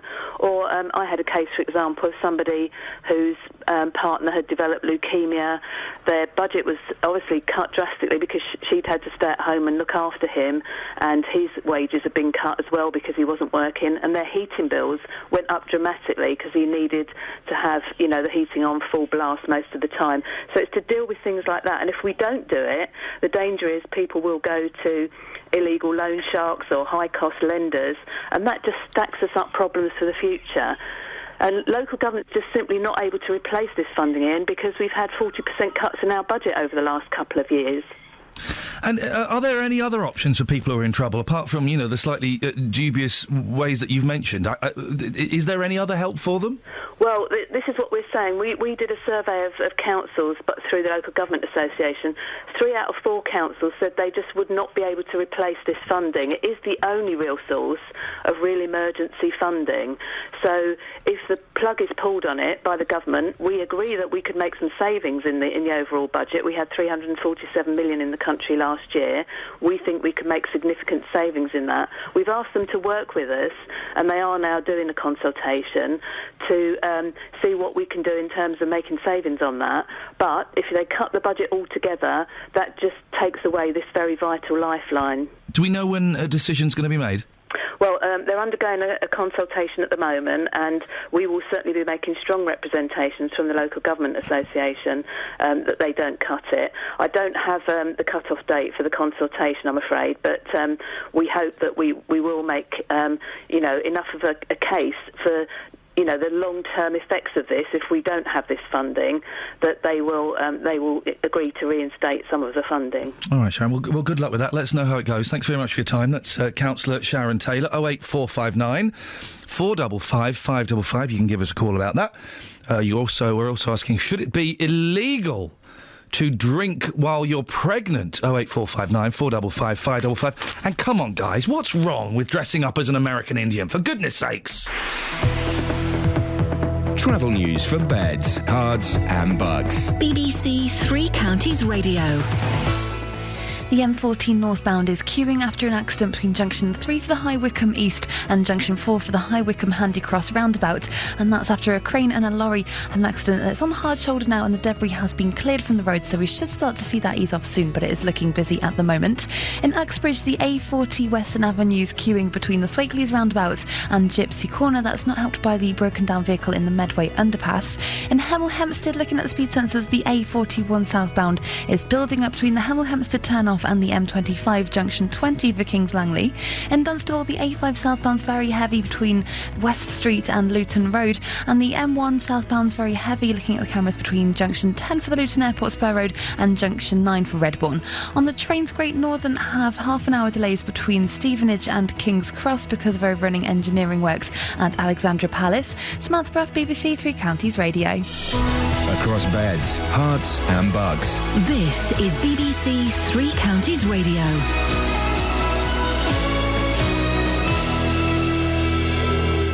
It's 7:30, I'm Simon Oxley. The Milton Keynes school, attended by a 7-year-old girl who died of an asthma attack, say they want to build a permanent memorial to her. It follows a row over whether she can be buried alongside family members in the village of Newton Longville.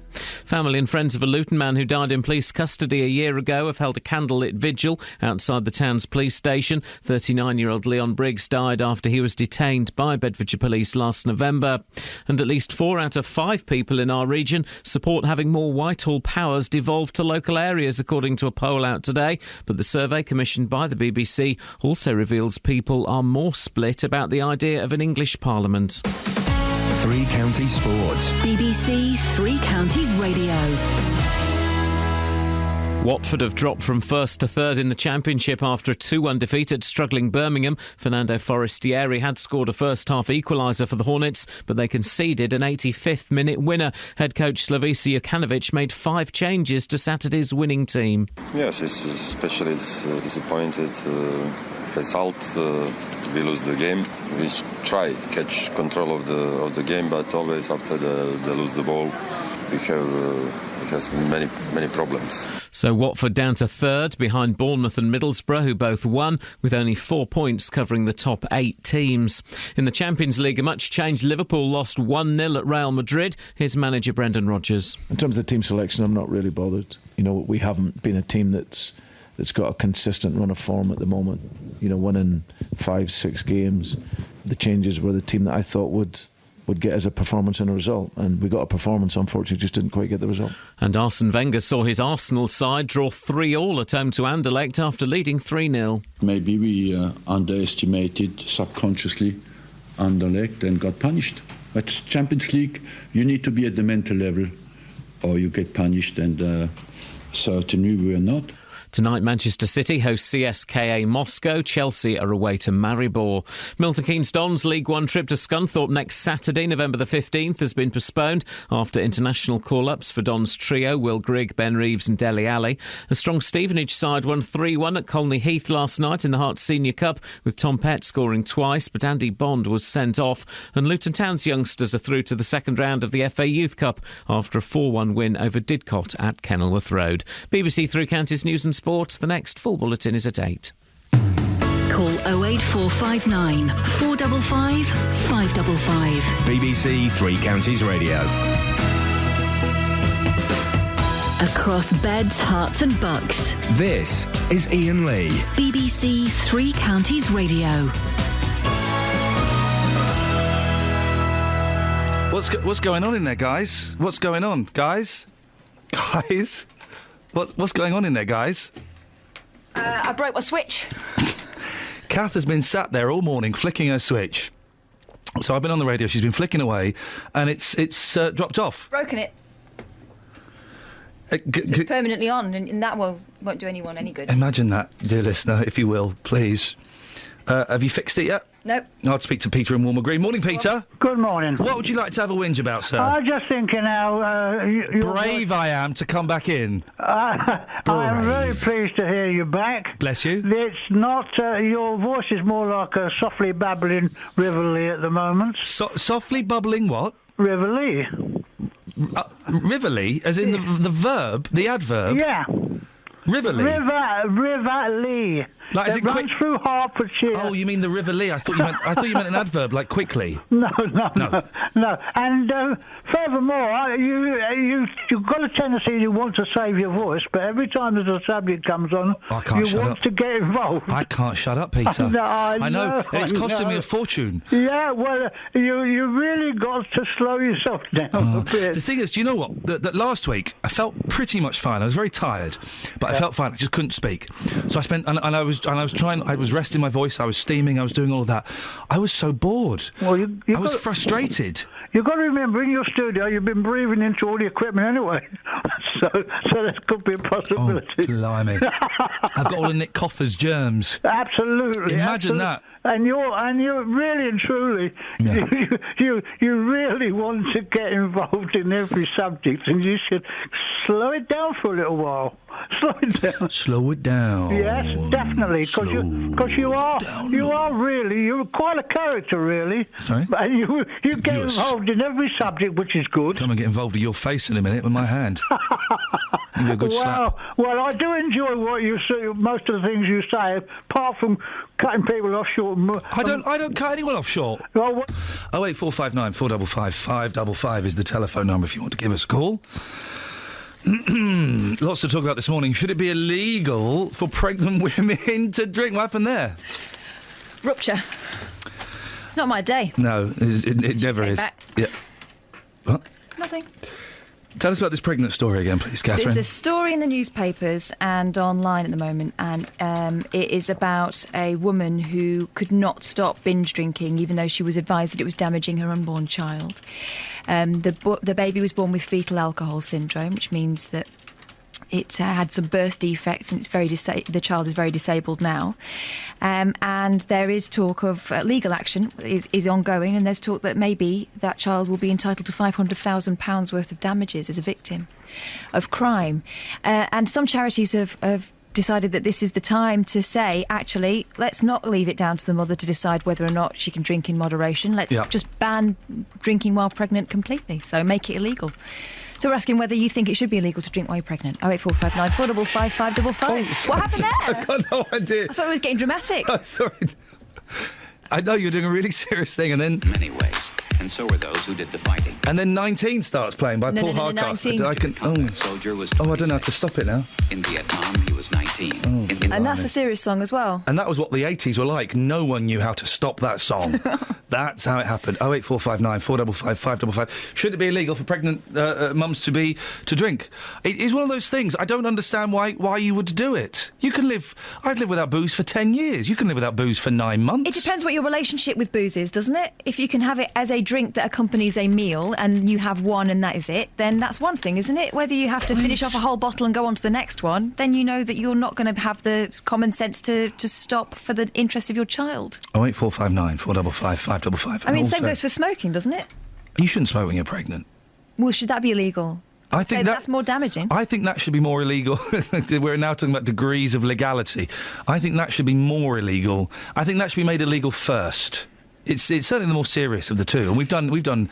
Justin's been out on the streets about this before, and loads of mums puffing away, carrying on. They can't stop for their own child. You know, you've got a problem. That's the thing. And I remember when I was in labour, they told us to go and walk around the grounds for a while, and we walked past women who were in labour who were puffing away on a cigarette. And what political party are you in now? Jog on. That's for the highbrow listeners, including John Bunning, who's posted on Facebook. Pity he's back. Been very nice without the guy. Got to be the most obnoxious man on radio. Can't you send him to the moon? No. He's posted that on your Facebook. He's posted it on... How would you get to the moon? Spaceship, innit? Oh, yeah. Which is in the press at the moment. Would you spend £150,000? We've already done that one. Justin did it really well, though, didn't he? Yeah, he did, to be fair. What question did he ask? Would you send your family? Or is... Branson, bonkers or brilliant? Oh, yeah, I wonder where that came from. I wonder what muppet came up with that nonsense. I would ask a much more detailed question. Go on. Would you pay £150,000 to go to space with Jay-Z? Oh, why Jay-Z? Because he's probably... I think he's on it, isn't he? He's got a ticket. Isn't he? I'm gonna... You need to do the research before you ask that question. OK. Across beds, hearts and bucks. This is Iain Lee. BBC Three Counties Radio. Here we go, guys. Let's get you chomping at the bit, frothing at the gills. Now that Scotland has been given more power following their referendum about independence, what about us English? Well, they haven't actually been given more power yet. That may not even happen. But shouldn't we have more say about what happens to us locally?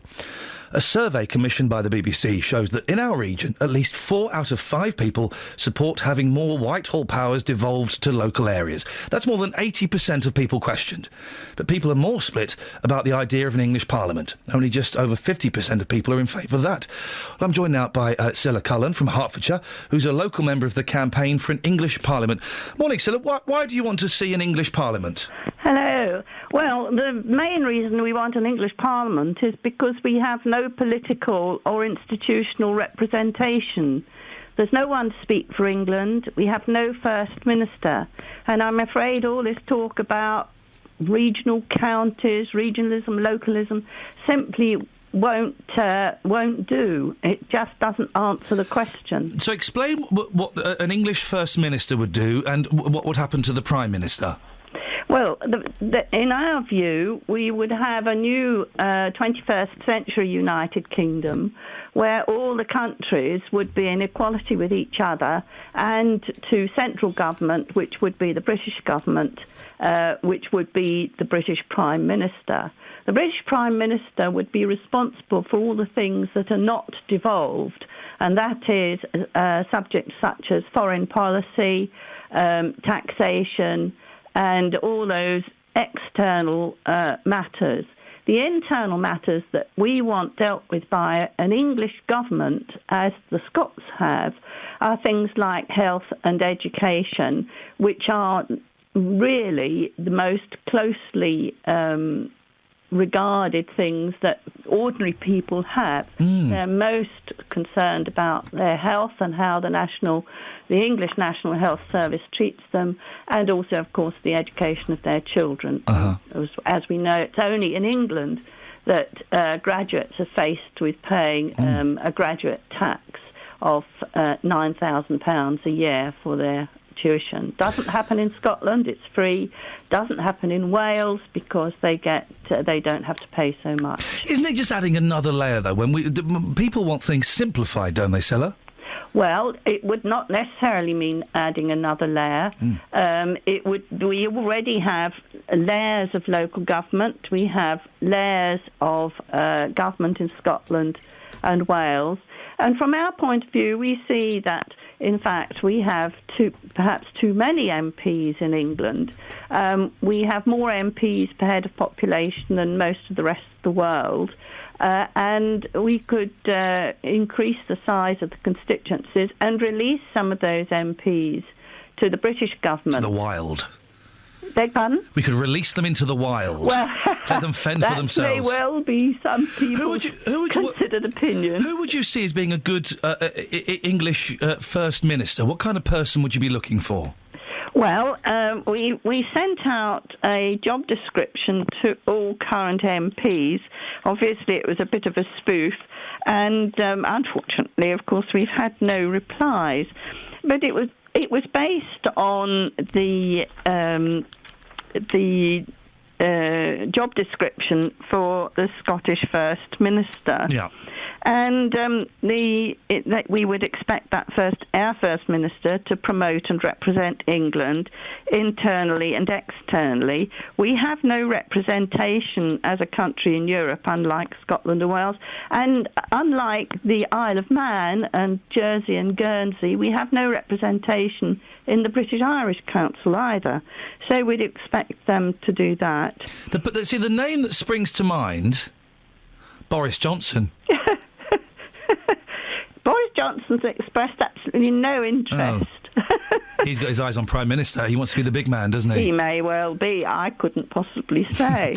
Scilla, if people want to find out more about your campaign, how can they do this? Well, we have a website. It's thecep.org.uk. And that's all one word? Yes, the CEP is all one word. Yep. We have a Facebook site as well, and a Twitter account, which I think is at the CEP, but I'm not too sure about that one. I don't do Twitter myself. You didn't sound the sort that would do, Scilla. Listen, thank you very much for coming on and explaining that. You're very kind. That's Scilla Cullen from Hertfordshire. 08459 455 555 is the telephone number. Hey, listen, I wanted to talk about this. There's a great... You have trouble getting up in the morning, don't you, Yeah, Catherine? I do. I can't think why. There's a great app. You can't get it on... where did I put it? It's in one of the posh papers. You can't get it on iPhone, but you can get it on your phone. Okay. Get my phone, not iPhone. It's a wake-up call, right? So you say you want a wake-up call at 3:30 in the morning. Yes. And someone phones you up. Oh, I can't be dealing with it. But like a random person, right? It's called Wakey. And basically, anyone from anywhere in the world, they don't get your phone number, but anyone from anywhere in the world can then wake you up at the time. And loads of them are coming from Russia. I want to do it, though. Well, you can do it. I want to be the person that... You can do it. You sign up for it. We do it as a team. Woke up to a thick Russian accent telling me he loves me, said one. Another said, the other day I got woken up by a very drunk-sounding Russian guy, apparently in a loud bar. He didn't know how to say anything other than wake up in English. What's it called? Wakey. But I think you can then hear the other people that you're waking up. One user wrote on the internet, I think I just ended a relationship. Woke 2 people up. The first was cool, said, I'm awake, thanks. The second, not so cool. I could hear a man and a woman, and when she realised I could hear them too, she started freaking out on the guy. I tried to explain, but the 1-minute timer was up. This sounds brilliant. I want that. Get that app. We're going to wake some people up. We'll wake some people up later on, shall we? We'll have some of that. 08459 455 555. Travel news for beds, cards and bugs. BBC Three Counties Radio. The M40 northbound is heavy after the accident earlier. That's between Junction 3 for High Wycombe East and Junction 4 for the High Wycombe Handy Cross roundabout. All the lanes have been reopened. It's still very busy looking at the speed sensors through there, though. In Aylesbury, the A41 Gatehouse Road is closed in both directions between Oxford Road and Bicester Road after an accident there. It's very slow in the area. The A1 southbound is queuing between the St Neots Junction and the Black Cat roundabout through the roadworks there. And on the M1 southbound, it's very heavy between Junction 10 for the Luton Airport Spur Road and Junction 9 for Redbourne. Having a look on the speed sensors at the A1M, it's very heavy southbound between Junction 3 for St Albans and Junction 2 for Welham Green. And on the trains, Great Northern have half an hour delays between Stevenage and King's Cross. Samantha Bruff, BBC Three Counties Radio. At 7:46, the headlines. The Milton Keynes school attended by a 7-year-old girl who died of an asthma attack, so they want to build a permanent memorial to her. It follows a row over whether she can be buried alongside family members in the village of Newton Longville. Plans to cut millions of pounds of emergency funding for families in crisis in the Three Counties should be reconsidered, according to the charity the Children's Society. And in sport, Watford are dropped from first to third in the Championship after a 2-1 defeat at struggling Birmingham. Beds, Herts and Bucks weather. BBC Three Counties Radio.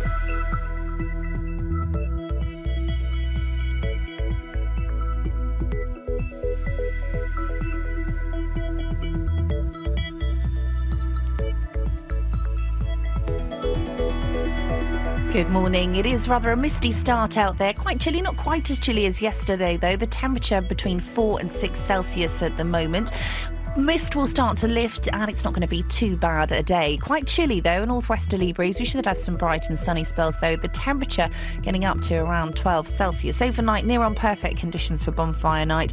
Dry and clear, temperatures down to 0, so a widespread frost, a very chilly night, but also some mist and fog coupled with any smoke generated from any bonfires or fireworks. It could be quite a nasty visibility-wise night. So for tomorrow morning, clear and cold to start, very, very chilly.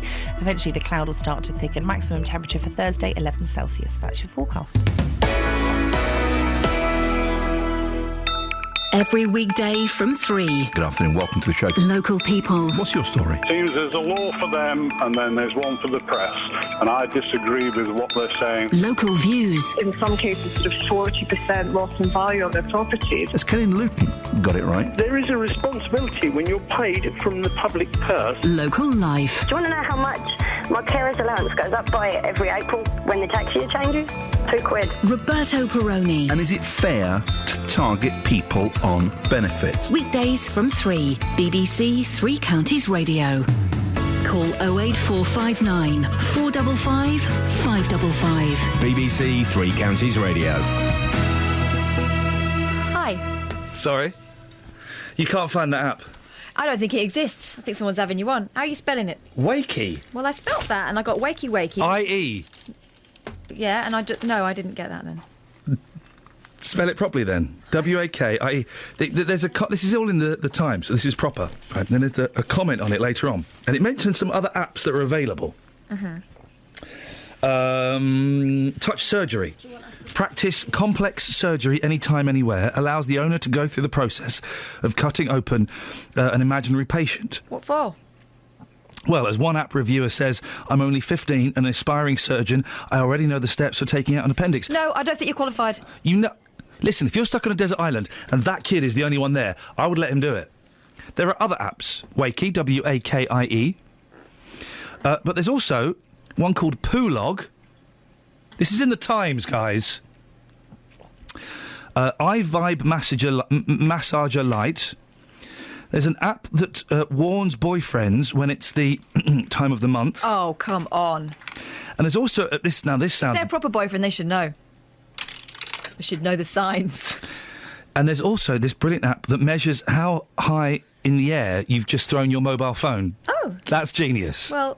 Isn't it? If it still works when it comes down. Come on, guys. That's utter genius. I found it. You got it? Can we wake someone up? I'm just installing now. Is it free? Yeah. So this is an application, guys, where you get asked to wake people up at various times, and so you log in and you wake them up. Yeah. Yeah. This sounds like it tells you how many people need waking up now. How many people need waking up now? And, well, hang on, I'm not installed yet. What if, though, there's people that want to be woken up, but there's nobody around to do it? So they just oversleep? Yep. That makes it all the more exciting. There will always be someone who wants to wake... I will... Why wouldn't you? If I had an Android phone, I would quit my job now and just stay at home waking people up constantly. Hey, we're stupid, you know. We could do this with the listeners now. Yeah. Who needs waking up? We could start a list of who needs waking up tomorrow morning and do them. Okay, well, this does lead us to nicely into a phone that I've just thought of. Ways you have woken people up, ways you've been woken up, and your waking up stories. 08459 455 555. Okay. We'll get gold on that. You reckon? Can we wake someone up, please? Yeah, who needs waking up? No, on your app. I want to wake up a Russian or something. Let's see. Or an Italian. Let's wake up an Italian. How do you say good morning in Italian? Ciao bella! Cinquecento! Okay. Yeah. Well, it's installing. Oh, flipping it, mate. How long does it take to install something on your telefono? Ages. Oh. Mucho tiempo. Mucho tiempo. Well, then what do I do while I'm waiting? Oh, I'll speak to Dennis. Go on, Dennis. Good morning. How have you been woken up? By you. Sorry? By you. Sorry? Yes, you woke me up. Sorry? Sorry? What? Yes? Pardon? It's nice to hear your dulcet. I'm glad you're back. The other fellow was too nice. I didn't get onto him at all because he was too nice. Justin's done a cracking job. He's a good lad. Yes. Now then, waking up. Yes, sir. On the phone. My son was in the States a fortnight ago. And about 10:30 in the morning, I thought, I'll have a word with him. So I rang him up. It was only 5:30 there. He was not best pleased. We had a few choice words over. Did you not think of checking the time difference? No, I did not for 1 second. What a plum you are, Dennis. I know, I'm sorry. The world is a funny place. Well, yeah, when you're involved in it, it could be. Hey, Dennis, get this right. There's a story in The Sun today. Yeah. The Sun has been blasted, OK? They've said world gone mad, official. A ban on a Sun ad offering a date with a page 3 girl as a competition prize was blasted last night. Why? The Advertising Standards Agency has outlawed the advert, saying the prize is sexist and offensive. Well, I don't know. There might be a girl who wins it. Does it make it she's sexist as well? Makes it very sexy and offensive. Let's get it straight. Sex is great. So why the hell does he keep lambasting it? Lambasting. Lambasting, who cares? I would never baste a lamb whilst having sex. No. Get on with it. Because it's not coming back. Morning, Colin. Morning. How are you feeling? I'm feeling fine. Dennis is gone then. Yeah, obviously. I'm feeling chesty. Oh, get Kelly to rub it for you. Oh, Colin, please. Well... Can't do that stuff at the BBC anymore. Oh... Don't. No. No. No. Zip. Stop it. Yeah. Hey. Anyway, being woken up. Yes, sir. What, you're waking up stories. 08459 455 555. Call me now. Many years ago, I used to be on night duty, and Mum would wake me up at about... Were you 8. a male hooker? No. I was a telephonist. All right. For a hooking agency? No. Firstly, for a large North London hospital. Oh, cheeky. The Whittington? And no, North Middlesex. Okay. And secondly, for... You're literally on to save my voice. Yeah. That's and it. secondly, That's for local police station. All right, yeah. Anyway, when my sister and her little baby came round... Hang on a second. Kath's about to wake an Italian. I'm looking for sleepers. Right, OK. Colin, carry on. But if Catherine finds any sleepers, I will have to interrupt you.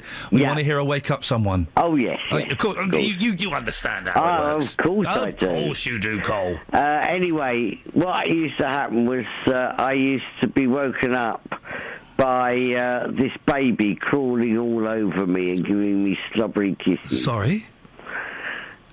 That's what my sister used to put the baby... Being woken up by children is the worst form of torture in the world. They should send a lot of kids to Guantanamo Bay and wake up those criminals. That'll get them confessing. I hope your wife isn't listening. She doesn't.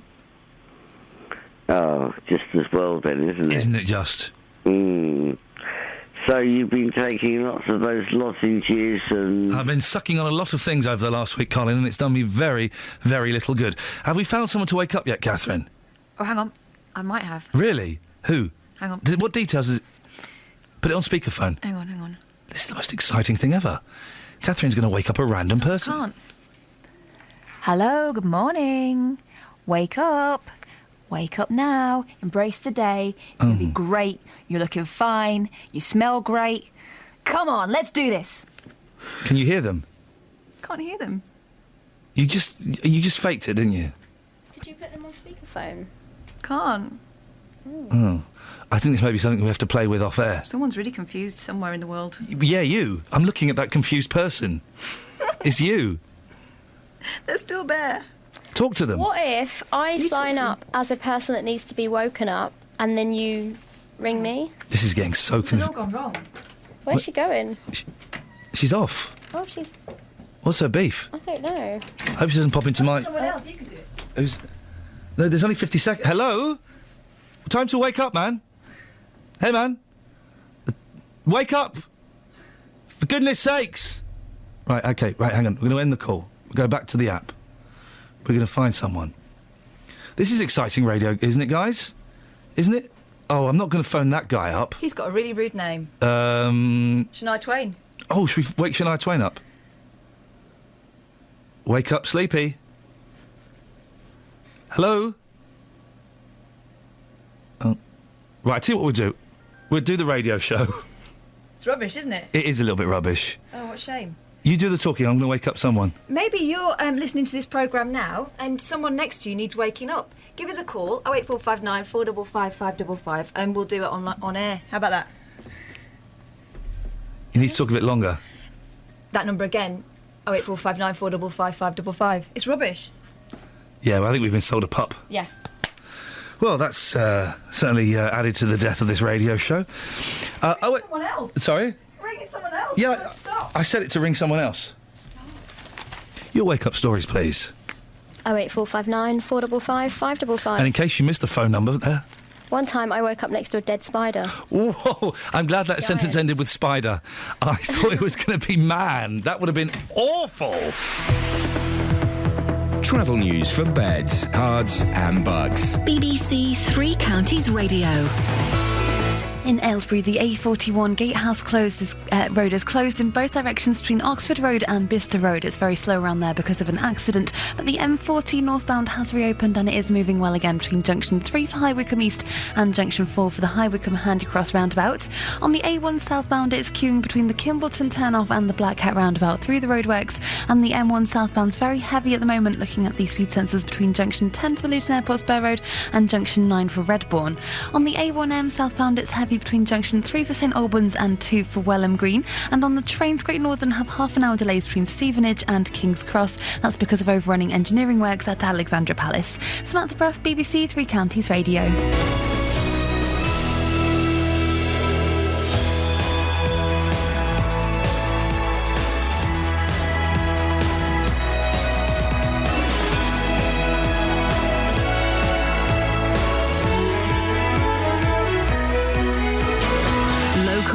Vocal across beds, hearts and bucks. This is BBC Three Counties Radio.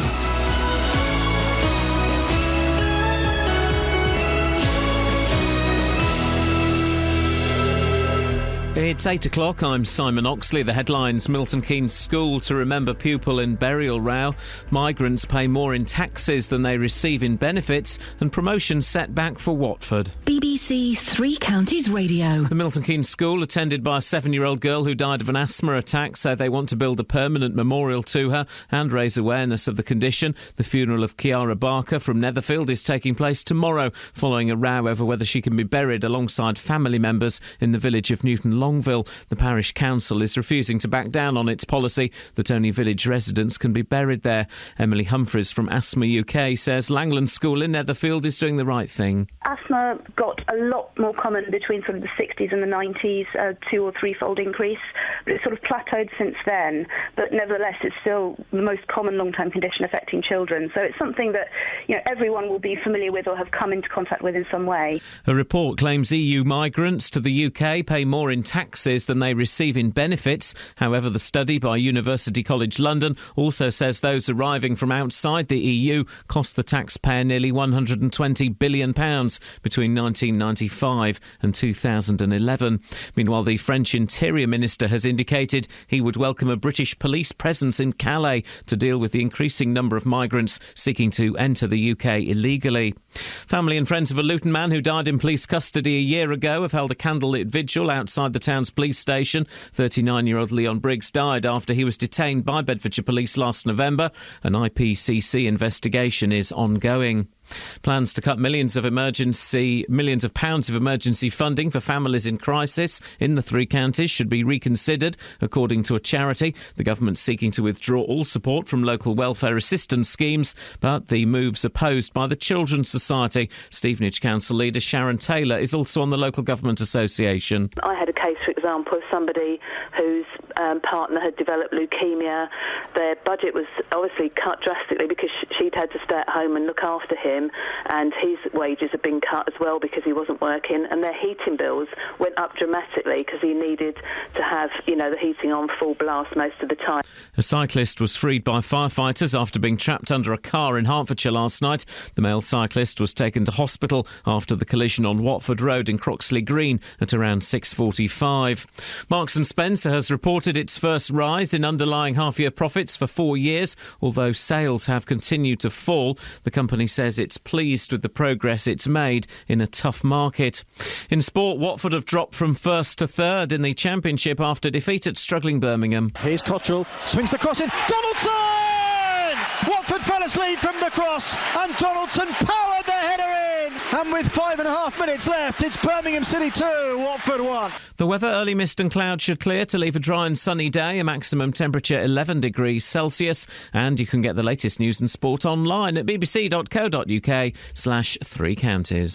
BBC Three Counties Radio's big tour of beds, hearts and bucks. Adjacent to the countryside, lovely countryside, beautiful Hertfordshire countryside. Telling everyone about where you live. There's a good market on Thursdays and Saturdays. My family been in this area since the 1600s. All this week, we're exploring Hemel Hempstead. Friends and family, that is the main reason the halls are here. The big tour of beds, hearts and bucks. BBC Three Counties Radio.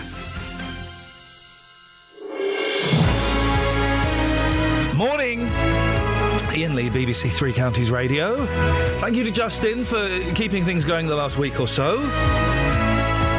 I've got to say, I'm off again on Friday. This is a planned offing. I'm sorry. I don't actually want to take Friday off. I do. I don't. I don't want to go to Hull. I do. I don't want to go to Hull with you.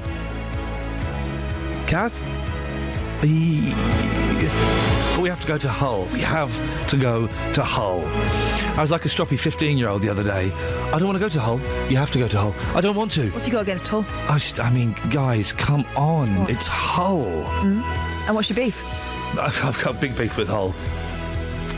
I just don't like the idea of... I like staying in my own bed. I don't want to go to Hull for a night. It's an awards thing, right?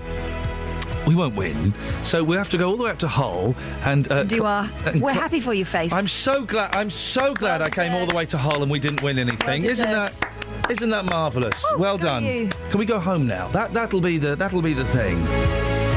Yeah, man. At what point after not winning is it deemed not churlish to go home? 5 minutes? We're up for 2 awards, and as soon as that second award is announced and that lady is walking up to the stage to get her gong, I'm out of there, baby. I'm going. I'm not hanging around. What's all this negativeness? What? What's all this negativeness? Negative? That's the word. Itty. Yes.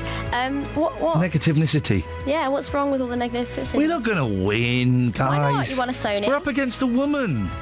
Oh, that's true. Hang on. What? You got a point. We're up against the ladies, the BBC. I wonder who's going to win. The tall guy who's a troublemaker or the lady? Don't start that. What? And don't offend the sisterhood either, because if I have to choose between them and you, I'm choosing them. This is what a feminist Sisters looks like. before misters. You are up for 2 awards, though, so you might win one of them. Okay. Might come 3rd place. I'll go 3rd place, yeah. Anyway, I don't want to go to Hull.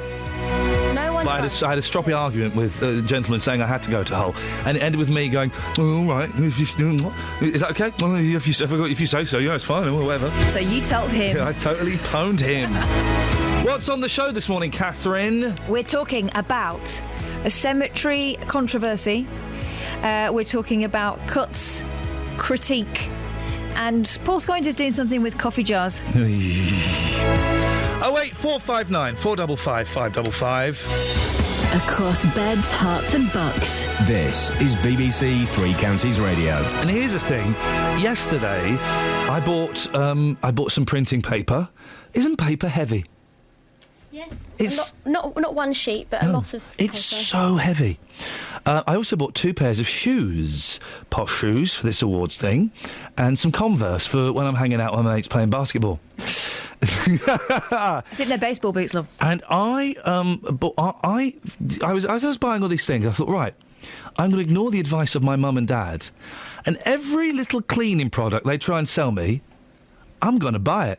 Oh, okay. In fact, I said they weren't going to sell me any cleaning products, and I went, what would you recommend I use to clean these? And her face like, oh gosh, we haven't had one of these for years. Couldn't believe her luck. I bought polish. I bought a protector spray. It's just like smelly dry water. And I also bought, this is awesome, you'd like these, Kelly, wooden robot feet. That you put in the shoe so the shoe keeps its shape. And it expands, you put it in and it expands. And it keeps the shoe in shape. Wow. Awesome. When are you going to wear them? Probably never now. I can't get the robot feet out. That's the problem. But, so I bought posh new shoes. And I took them home. And I polished the new shoes. You're supposed to polish new shoes, aren't you? No. Yeah. They're already polished. They're pre-polished. Sometimes you can just use Vaseline. What? You can. Why? Word. Just That's going to remove your paint. Vaseline on your shoes. No, keeps mate. Them shiny and keeps them protected. No, it doesn't. It's a thing. People do it. 08459 455 555. What have you Vaselined? But there's the great joke, isn't there, about Vaseline? Is there? About how it improves. The couple said, we start using Vaseline. It improves our love life. Why, what do? We put it on the doorknob so the kids can't come in. Get a lock. You can't get a lock in your bedroom, although I've got one in mine. Anyway, that's by the by. But also, you're supposed to polish your shoes the first time you get them to protect them. What are you talking about? Strengthens them up. What? And you can't have them... They're not polished in the shop, they just shop shiny. They're not polished. Shop shine is different from polished. Well, I've polished them and they've gone a bit buff now. Oh. Yeah. You shouldn't have messed with them. They already had polish on. You've over-polished. I don't think I have. 08459 455 555. We'll investigate that now. As the parish council... This is slightly more serious issues here. As the parish council refuses to reconsider its decision not to allow the burial of a 7-year-old girl alongside generations of her family, her school has launched an appeal in her memory. The funeral of Chiara Barker is due to take place tomorrow.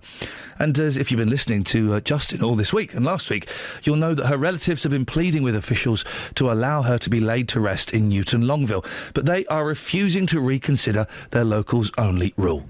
Well, Chiara lived just 4 miles away from the village. Here are the thoughts of one local earlier this morning. It's a bit silly. It really is. You know, I can't understand it. Can't understand it at all. My parents are buried in the churchyard, and I've been living here, 40-odd years. Absolutely ridiculous. And if they're not talking to anybody, it's absolutely silly. Their rule says she had to have lived in a village. She lived 4 miles away. Why? Why has she got to live in here? Rules are rules. Rules can be bent.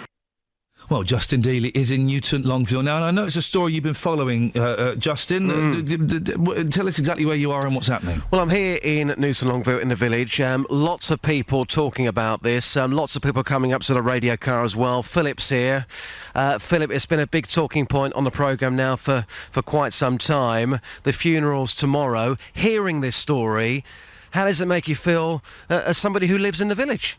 Well, I feel very bitter about it. I feel that she should be allowed to be buried in the churchyard, and they're so petty about it, and I feel very angry about it, because it's disgusting, I think. The funeral's happening tomorrow, so it's the last day for us to be talking about this and trying to do something for the family. The parish council, again, I'm convinced they're listening to this. What is your message to them?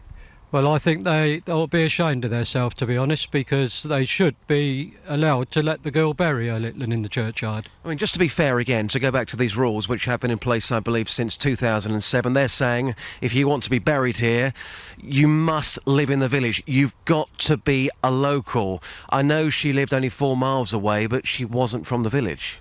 No, she wasn't from the village, but all her family lived there, and I do believe she did want the girl either put in someone's grave or buried, but she isn't going to take up that much room. I'll talk to you about my dealings with the parish council in a second. Just lastly, you're somebody who lives here. What's your perception of the local parish council? Well, they are okay on certain things, but I think they're a bit behind on a lot of things in the village just lately. So they need to change their mind on this one and do something quickly. Yeah, I think they should. OK, thank you very much. Philip, they're a local joining us live. Iain, when you've been away, the parish council, I have been urging them to come on the programme. The reason that I feel so strongly about this, and yes, rules are rules, but as far as I'm concerned, rules are there for guidance. We are talking here about a 7-year-old child.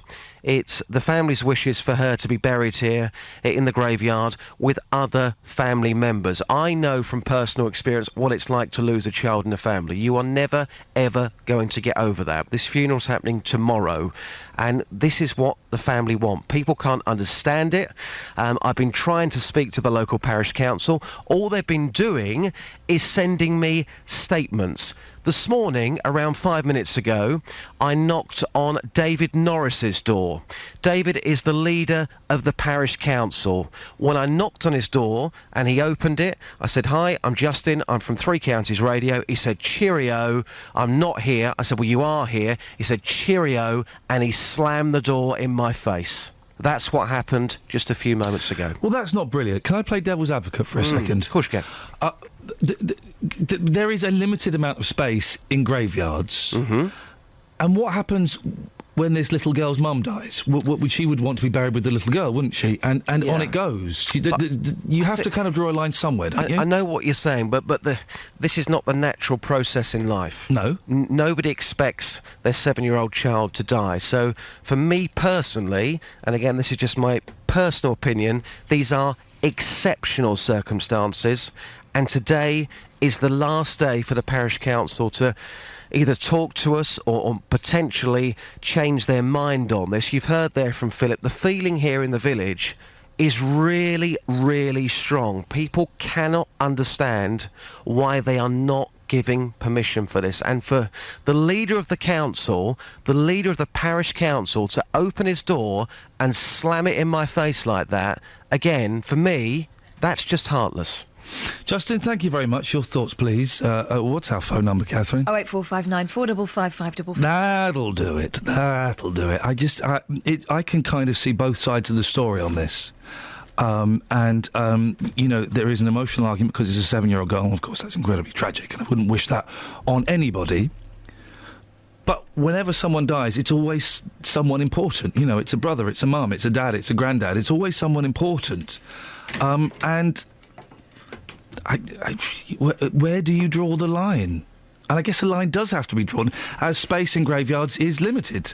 If we shift this slightly to a PR thing, maybe sending a statement about that sort of thing isn't the best way to tackle it. They certainly could have handled it a whole lot better, yeah. You know, because writing, while our sympathies lie with the family, and then quoting policy does sound rather cold. And I'm sure people on the parish council completely understand what this family is going through. And it's more than one sentence worth of a conversation. It's just a shame we couldn't have had it. You know, and sometimes policy is policy, but be a bit more human about it. 08459 455 555. Travel news for beds, cards and bugs. BBC Three Counties Radio. In Aylesbury, the A41 Gatehouse Road is closed in both directions between Oxford Road and Blister Road. That's because of an accident and it's very slow in the area. In Wendover, the A413 southbound is very slow between Wendover Road and London Road through the roadworks, and in Beaconsfield, the A355 Amersham Road is queuing southbound between Longbottom Lane and the A40 London Road. In Marlow, the A404 northbound is looking very heavy on the speed sensors just before the M40 junction 4 for the High Wycombe Handy Cross roundabout, but on the M40 northbound it's moving well again after the accident between junction 3 for the High Wycombe East and junction 4 for the High Wycombe Handy Cross roundabout. Looking at the motorways, the M25 anti-clockwise is looking very slow on the speed sensors between junction 20 for Kings Langley and 16 for the M40, and the M1 southbound has reports that the lane's closed because of an accident at the London Gateway services. On the trains, Great Northern have 15-minute delays now between Stevenage and King's Cross after the overrunning engineering works at Alexandra Palace. Samantha Bruff, BBC Three Counties Radio. Thank you very much.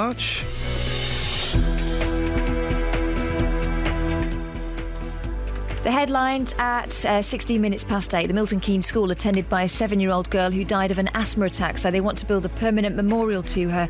It follows a row over whether she can be buried alongside family members in the village of Newton Longville. Plans to cut millions of pounds of emergency funding for families in crisis in the three counties should be reconsidered, according to the charity the Children's Society. And in sport, Watford have dropped from first to third in the Championship after a 2-1 defeat to struggling Birmingham. BBC Three Counties Radio.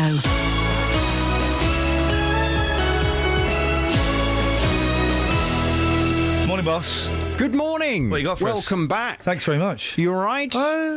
How's your voice? You sound butch. I know. I feel butch. A little bit Phil Mitchell-esque. Yeah, I could have you in a fight in a car park. You could be in EastEnders without the voice today, couldn't you? Oh, Pat. Exactly. Pat. Yes. Give you a run for your money. I feel lousy today. I felt fine all week. Oh. No voice, and now I feel lousy. Well, fun times. You've come back to work too soon, you see. Yep. That's what it is. Well, we're all bunking off. Well, I'm bunking off on Friday. You're bunking off on Friday, aren't you? Well, yes. Going to Hull. Hull. Are you excited? No, don't want to go. Oh, I'm just looking forward to the Pinot Grigio and lashings of it. Am I going to see you drunk? I don't get drunk. I can't get drunk. Well, to be honest with you. You built up a huge tolerance. You drink as much as me, it's very difficult. What's on your show this morning? Well, coming up on this morning's Big Phone, interested to get your reaction to this. Do you agree that most immigrants come to this country to work and pay tax? It's all over the front pages of the papers today. Immigrants from the 10 countries which joined the EU in 2004 contribute more to the UK in tax than they take out in benefits, apparently. This is according to a new study from University College London's Centre for Research and Analysis of Migration, which shows they added 4.96 billion more in tax than they took out in public services. The long and short of this is, apparently it's now time for us to accept that if we didn't have the number of immigrants coming from Europe paying tax, then we would all have to pay more tax. Blimey. Those of us that are born and bred in this country and are not immigrants to this country would have to pay more, and the country would have to borrow more money. We wouldn't have so much. So from 9 this morning, I want your reaction to this. Do you agree that most immigrants come to this country to work and pay tax? I can honestly say to you, Iain, every single immigrant to this country I know works and pays tax. Those are official figures. Official figures. Well, then people can't disagree with them. Well, exactly. There's the fact. People can't disagree with the fact. But you see, doesn't that seem bizarre when you hear, particularly from those on the kind of UKIP side of the argument, that all these European immigrants, they're coming over here, they're a drain on the country, and we can't cope with it. And we should... I mean, look at the Prime Minister now talking about imposing some kind of curb and limit on the number of people that can come in from other European countries. From this... it would appear there's no need for it whatsoever. Yep. But are these figures skewed? Is this the reaction for most people listening to this programme this morning? Maybe most of the immigrants you know to this country don't work. Maybe they are the ones claiming benefits. From 9 08459 455 555, I'd like your call. BBC Three Counties Radio's big tour of beds, hearts and bucks. Adjacent to the countryside, lovely countryside, beautiful Hertfordshire countryside. There's a lovely community spirit up here, actually. All this week, we're celebrating Hemel Hempstead. It's quiet, quite picturesque, lots of trees and fields and stuff. There's a good market on Thursdays and Saturdays. I like sitting in the Gaybridge Park gardens. Telling everyone about where you live. My family been in this area since the 1600s. If you're interested, there's a lot of history if you dig round it. I think the Old Town is definitely the unsung hero of Hemel Hempstead. The big tour of beds, hearts and bucks from BBC Three Counties Radio. Now, the First World War was a game changer. Everyone's lives have been touched by it in some way. This is the story of one woman from Dunstable. Dot Kilby was born in 1889. She had plenty to look forward to. Her family were business people in the town. She had a fiancé and a future with him. But the war took all that away and left her with a legacy she kept secret until she died.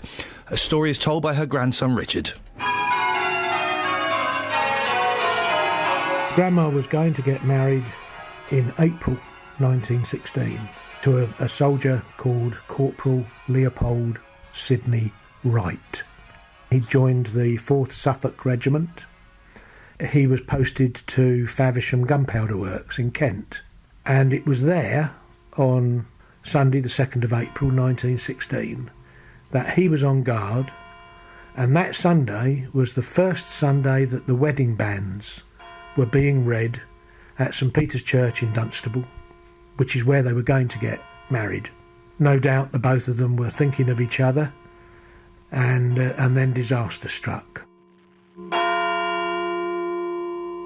The national propaganda was that a Zeppelin raid occurred. It turned out to be very much more tragic than that. Outside a storage hut, there'd been a pile of sacks there for a long while, and the chances are that the storeman or one of the other workers came out for a crafty cigarette. Either he lit the cigarette and threw away the match into the pile of sacks, not realising, and it caught light, or perhaps somebody saw him having a cigarette and yelled at him, sort of, "Put that light out," and chucked the cigarette away, and it caught the sacks. Whatever, the hut with the stored 200 tonnes of TNT exploded. And it killed 109 people, one of which was the man I thought of as my granddad, Corporal Leopold Sidney Wright. But in those days, the news travelled so much slower. That next week, after she'd heard the first reading of her wedding banns, she got a message to go to Faversham. "Please, would you come and identify a body?" Leo was under a pile of sacks. The only part of him that was showing was the upper part of his chest and his head. That's what Grandma told me. And she said to me, I was so pleased that his face wasn't marked, and that had been a comfort to her for the rest of her life. For 12 years she wore black after Leo's death. She was 27 at that moment, still madly in love with Leo and no Leo. And time goes by, this war was going on, and They were still holding dances in Dunstable Town Hall, the old town hall, to raise money for the troops. I'm assuming that this particular dance that she went to was in February-March 1918, where she met an Australian soldier who asked her to dance and paid a lot of attention to her.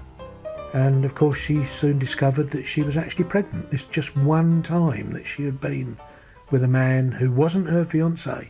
Of course the result was a baby girl who is my mum. My grand's family said they would support her. And so the story was sort of kept under wraps that it really was Leo that had been the father. And it wasn't until my gran was dying in 1981, aged 92, all at once she decided that she would tell her daughter first, my mum, and then when I went to visit she told me that Leo wasn't my granddad, wasn't her dad. Her dad was an Australian soldier, name unknown. She was still ashamed of all of this. The shame, as she saw it, of having betrayed Leo. She'd always been a happy-go-lucky person, but there was a sadness about her. And of course, that's what I discovered in 1981, where all this had come from. Was she relieved to have told you? I think she was. She certainly died peacefully. We were all with her. I think she was glad to have told my mother especially what the real story had been. Well, if you'd like to find out more about our local stories from World War I at home, click on bbc.co.uk/WW1.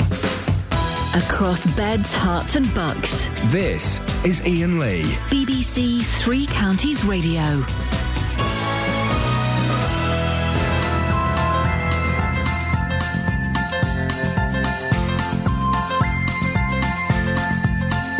There's a voice that keeps on calling me.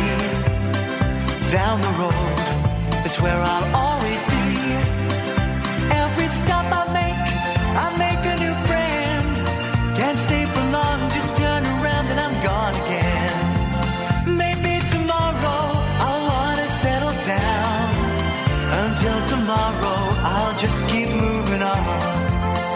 Down this road that never seems to end. When new adventure lies just around the bend. So if you wanna join me for a while, just grab your hat, come travel light, that's hobo style. Maybe tomorrow I'll wanna settle down. Until tomorrow, the whole world is my home. So if you wanna join me for a while, just grab your hat, come travel light, that's hobo style. Maybe tomorrow I'll wanna settle down. Until tomorrow, I'll just keep moving on.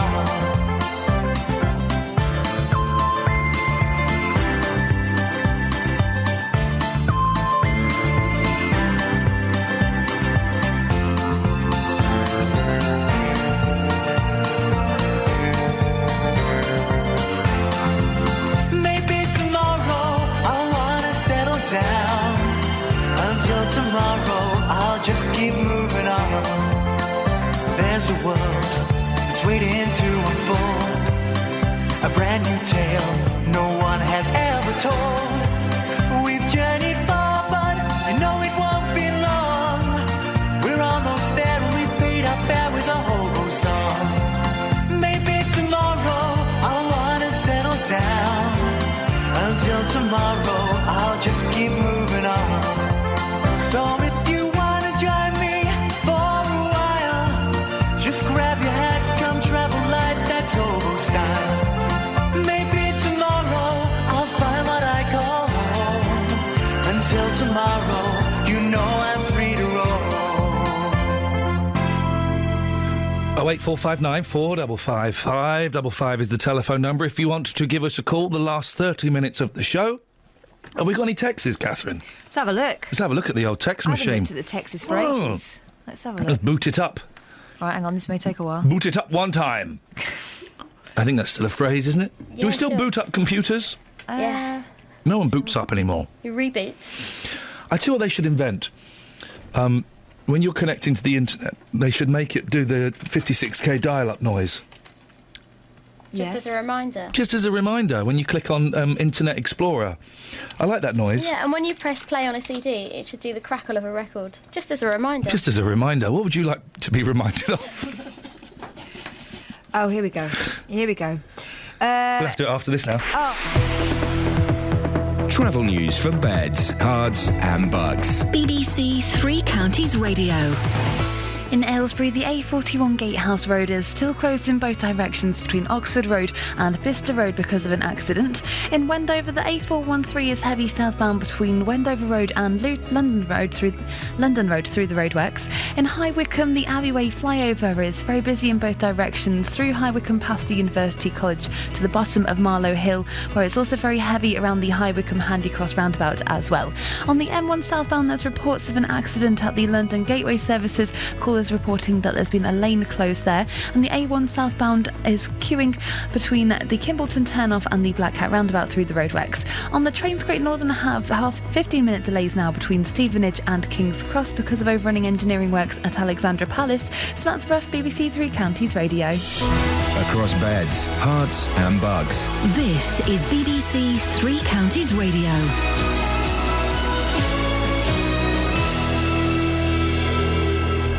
It's 8:30, I'm Simon Oxley. Residents in a Buckinghamshire village have criticised their parish council for refusing to back down on its policy that only village residents can be buried there. The funeral of 7-year-old Kiara Barker from Milton Keynes is taking place tomorrow, following a row over whether she can be buried alongside family members in nearby Newton Longville. A report claims EU migrants to the UK pay more in taxes than they receive in benefits, and a father of 4 from Bedford faces a possible life sentence after being convicted of sexually assaulting a woman as she walked home from work. The judge told Abdul Ghaffar he considered him to be a danger to the public. The woman used her phone to text for help. Three Counties Sports. BBC Three Counties Radio.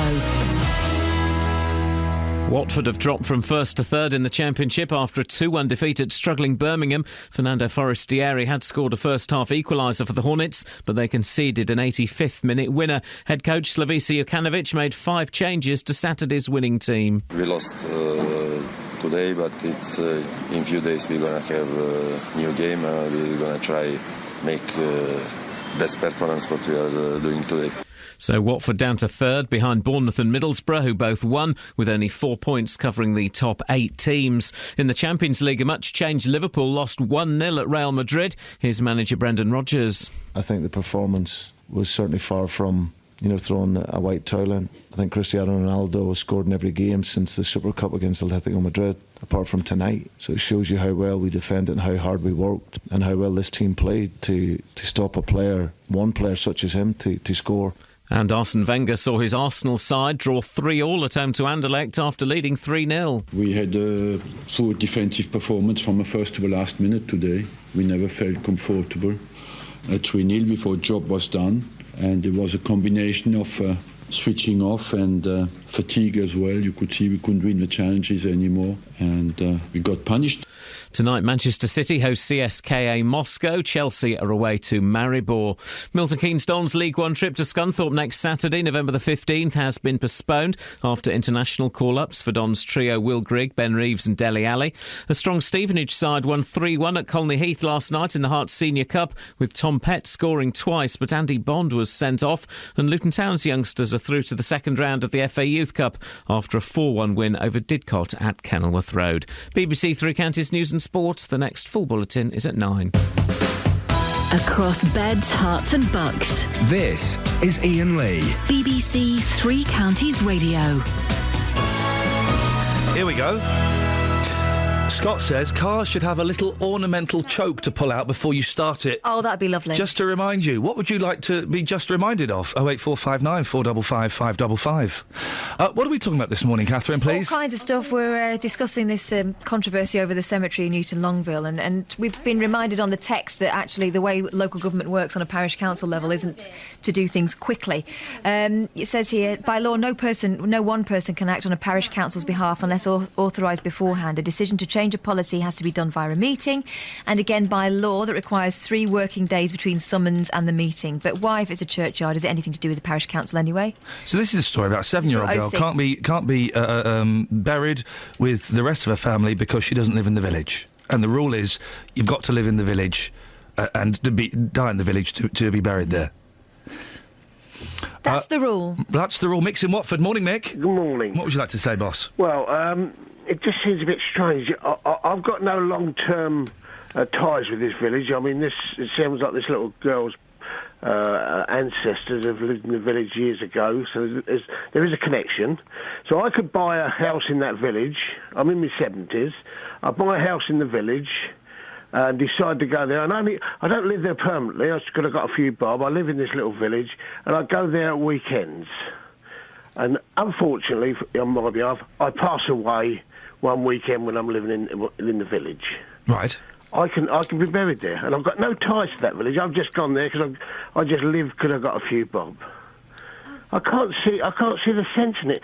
I'd have thought that because the child's parents or grandparents have got ties to this village, it just doesn't make sense. What about the argument, though, Mick, that graveyard space is limited, and this is a rule, and if you break the rule for one person, well then every other family will be asking for the rule to be broken. Well, I'll just give you if it's limited, why don't they? Have they got a rule? I don't know. They might have a rule that anybody that lives outside the village for part of the time, because this does happen. People have two houses, one in the village because they like to go there for weekends or during the summer, but the rest of the time they're abroad on their holidays, living in a house in Spain or wherever. They're not. How does that help the village graveyard not getting filled up?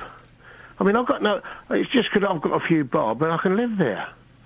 Do you think got no ties to the village? I've got no ancestral.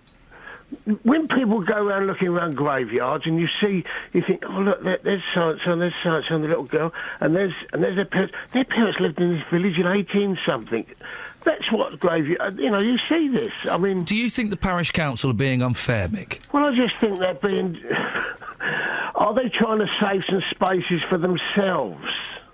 Is it that they're frightened that it's going to fill up before they pass away, and they're saving little plots for themselves? Isn't that good? But Mick, thank you very much. Well, we couldn't possibly comment, but we can comment. Possibly. They're from the village. They get the right. 08459 455. I mean, what it also gives the right Not to... finished. Go on. 555. What it also gives the right to is the gentleman and the old lady and gentleman who don't ever go outside the village, and it makes sure that when one of them passes away, the other one can walk down the road and visit them. Oh? There's another scenario. Matt's in Luton. Good morning, Matt. Good morning. Hello, Matt. Oh, I sound like you, don't I? Yeah. Yeah, I sound like you. Miserable old git. Yeah, well, I wish you'd lose your voice again. I wish you'd stop. I wish you'd lose your telephone again. Do you know, you're back and you drove me mad already. What have I done, mate? You played that blasted song. Which one? Moving On. Sorry? The last By song Supergrass? Moving, just keep moving. Oh, didn't play that today. I didn't play that one today, Matt. You're hallucinating, mate.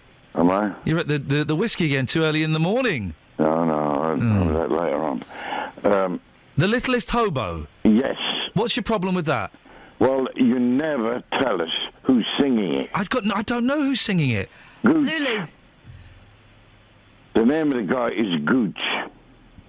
Lulu Gooch? No, Gooch. What do you mean Gooch? Will you listen? Your ears are playing up and all today. Huh? This is my favourite joke. One of my favourite jokes. But why don't you look it up? And there's hundreds of people that don't know who that is. Just, if you're going to play a song, tell us who is singing it. But Matt, you know who's singing it. Yeah, but I may know, but lots of other people don't know. Well, why don't you tell them then? You see, Jonathan wouldn't do that. Most people don't care. Terry Wogan wouldn't do that. Oh, for goodness sakes. Chris Evans wouldn't do that. Oh, for goodness sake. Okay, well, I'm going back to Radio 2. Ta-da.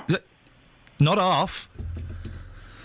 What happened to her? Got her knickers in a twist. I don't know. Littlest Hobo, apparently. Yeah, apparently littlest something, yeah. 08459 455. 555 is the telephone number if you... any idea what she was banging on about? Paul Scoins has got visual aids. Oh, God. He's really? They can treat that now, can't they? He's taken them to the streets. What? Cue next item. Oh, do I have to read? Have I got stuff to read? Yeah, read the next thing. Play the next thing. OK. It's Paul Scoins' package.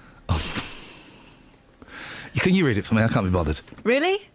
I've written it for you, though, in your voice. You do it in my voice. Scotland's been given more power following the... Oh, mate, I'm not David Essex. I can't do Southern. Scotland's been given more power following their referendum. Oh, mate, I'm not... Oh, mate. Oh, mate. Oh, mate. Hey, I'm not... Don't do that. This is actually me trying to speak in on my register. It comes out like this. This is what I'm doing in Matt all the time. I'll read it properly. Everyone shush. Scotland's been given more power following their referendum. She don't mind, does she? I've got no higher register. Talking about politics. Do low. I can do low. Ooh. There's no regrets. I've been able to do a brilliant Scott Walker. I've been a bit obsessed with Scott Walker. I bet you can do a good Boy George. There's no regrets, no goodbye.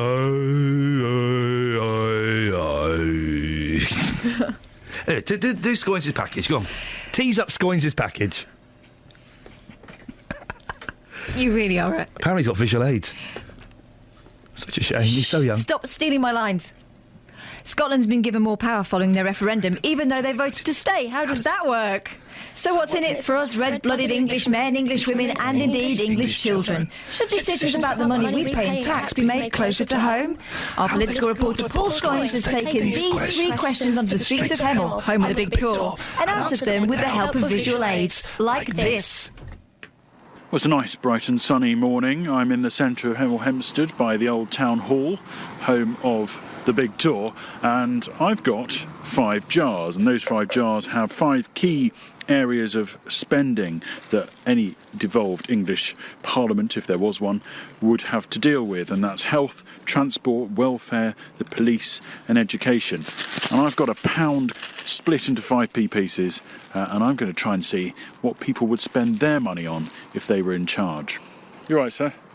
How do you fancy having a go at being a politician? Oh, yeah. So if I give you £1, do you want to tell me where you're going to put it? So you're going to put them all into health? Yeah. So they've all gone in there. So what about transport and the police and everything else? Oh, yeah, well, police, yeah. So education. Yeah, exactly. Do you want any of that? Do you want to put any of you're in charge of the budget? Oh, yeah. So you've just put it all into health? I've got a bit of headache this morning. Well, I'd put some in the police. Okay. They do a good job. Okay. They're not just there to nick you, are they? Well, I don't know. Sorry to bother you. I wondered if you wanted to play at being a politician. Bit of health. Health. Transport. No one's put anything in there. Do you want me to have a go? Go on. Okay. I'm going to, for various reasons. Yeah. I'm going to put the remainder, so I'm going to go top health heavy into welfare, because the cuts currently are affecting very, very vulnerable people. Yeah. Both adults, particularly with dementia increasing. I was thinking of older people. It's being left to families to actually care for vulnerable people. What do you think about the idea of putting that sort of control into a local government, maybe even an English Parliament? I think we should be more devolved. Because I do not see why we're the only government or the only country that doesn't have that. But what concerns me is too much power going to local government, because again it will depend who's actually running local government. So that concerns me slightly. That it's just another tier of bureaucracy. It is, indeed. I'd probably like to see it more at local level as well. Like worry it's just more politicians. Yeah, I mean, at the moment, I know the importance of things like the Meals on Wheels and that sort of stuff that I would like to see more money go into, because at the end of the day, they're the people who need the most support and probably aren't getting it. And for people like that, they need the support and they need extra help, really. Otherwise, their lives are miserable. Well, I've got rid of all of my money now, and I think the results are fairly interesting. So you've got quite a bit in health, quite a lot in welfare, equal amounts in the police and education. Transport, just a small amount was put in there, although I have to say I only really spoke to about 4 people and it's entirely unscientific. But everybody came back saying they would be interested in having a greater say of where the money is spent in their area at a local level, which does beg the question whether an English Parliament is something that people here want to see. Why did he do that? He had some jars. He wanted to use them? Wowzers. Again, I asked the question, though, why did he do that? BBC did a survey, didn't they? Yeah, yeah. Glenn, do you know why Scoins did that? I haven't got a clue. No. I'm glad he did, though. Well, it certainly saved my voice for 3 minutes, 23 seconds, so thanks for that, Hey, Paul. but it's nice to have you back. Bud? No, I heard you sucking up to Dealey yesterday, mate. Yeah, I was... Oh, not so cocksure now, are you, young Glenn? I heard you sucking up to JD. I heard what was going on. Listen, I just had a bit of a laugh when I listened to Scoinsy, because he reminds me of Clement Freud. Oh. The one that... Do you know who Clement Freud is? It is. I do. I saw him getting stopped at airport security, arguing with someone because he had a pair of nail scissors. And they wouldn't let him take them on. But he was, like, sort of boring, wasn't he? Sorry, Paul. Thank you, Glenn. Bye. Ta-ta. Well, there you go. Look at Catherine waving her nail scissors in the air. They haven't found me yet. Well, you're not on an aeroplane, my darling. You're allowed to bring them into work. Oh. Yeah. Sorry about that. Travel news for beds, cards and bugs. BBC Three Counties Radio. The A1 southbound is queuing between the Kimbleton turn-off and the Black Cat roundabout through the roadworks. In Wendover, the A413 is heavy southbound between Wendover Road and London Road through the roadworks there as well. And in Wadston, the A41 eastbound is very slow between Wormston Lane at Wadston and the Bicester Road at Aylesbury. And that's not being helped by the accident at Gatehouse Road, but it should be easing soon because that accident on the A41 Gatehouse Road has now been moved and the road has reopened. And it's starting to ease off between Oxford Road and Hayden Road. On the M25 anti-clockwise, it's very slow between junction 18 for Chorleywood and 16 for the M40. And having a look at the speed sensors in Bishop Stortford, the A120 is still very busy in both directions between Haddam Road and the Puckeridge roundabout. On the trains, Great Northern have 50-minute delays between Stevenage and King's Cross. Samantha Bruff, BBC Three Counties Radio. With the headlines at 8:45, I'm Catherine Boyle. Residents of Newton Longville in Buckinghamshire have criticised their parish council for refusing to back down on their policy that only villagers can be buried there. A report claims EU migrants to the UK pay more in taxes than they receive in benefits. And a father of 4 from Bedford faces a possible life sentence after being convicted of sexually assaulting a woman as she walked home from work. Thank you, Catherine. Let's get the weather. Here's Kate. Beds, Herts and Bucks weather. BBC Three Counties Radio. Still a bit of mist and murk out there this morning. You may feel a spot or two of rain in there, but it's unlikely. It is fairly light if you do get a little bit of dampness, but elsewhere, bright and sunny actually. The further west you go, we have got some lovely sunshine, and that's really the story of the day. We've got sunny spells, a little bit of patchy cloud. Temperatures still feeling chilly though in that northwesterly breeze. We're looking at 12 Celsius. Sunsets at around 16:30 this afternoon. When it does, of course, it's bonfire night. It looks like they're on perfect conditions. Dry and clear, but very cold. The temperature dropping down to 0 across many parts, so a widespread frost and also some mist and fog patches developing, and mingled in with all that smoke from bonfires and fireworks, it could actually be quite stubborn tomorrow morning. A crisp, cold start tomorrow morning. The fog will thin, but then the cloud thickens from the west. Overnight tomorrow, it turns rather wet and rather windy, but the good news there is that the temperatures overnight turn a little bit milder. That's your forecast. Paul Scoins is sending me abusive emails. You know what Scoins is like? I can't work out if he's being genuinely abusive, genuinely angry, or if he's being bants angry. OK. Well, you were quite rude about the validity of his survey. I thought it was an excellent package. I just don't know why he did it. Now, does that warrant 2 emails I had? One is flip you, and the other one is bullshine. Now, I would say he was angry there. Aye. He's not usually a swear mouth. Not like you. How do I win him back round? Cake. I got some cake for you, Paul. Nick Coffer across Beds, Herts and Bucks. On Friday, as part of our big tour, I'm heading out into Hemel Hempstead. There's a lovely community spirit up here, actually. I'll be live from the XC Centre, where I'll bring you rock climbing, skateboarding, and maybe even the high ropes. Probably not, though. Plus, there's all the local history of this Hertfordshire town. It is the jewel of the crown. Nick Coffer. Live from Hemel Hempstead, Friday from midday, here on BBC Three Counties Radio. Hang on a second. Well, just give me 1 second. Hang on. Nick Coffer across beds, hearts and bucks. On Friday, as part of our big tour, I'm heading out into Hemel Hempstead. Okay. There's a lovely community spirit up beautiful. here, actually. I'll be live from the XC Centre, where I'll bring you rock climbing. Now, Why is he in a cave?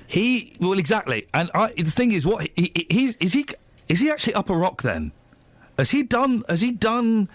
Is he doing the rock climbing, or is he just standing away from the microphone and they've put an effect on his voice? I can't hear a rope swinging.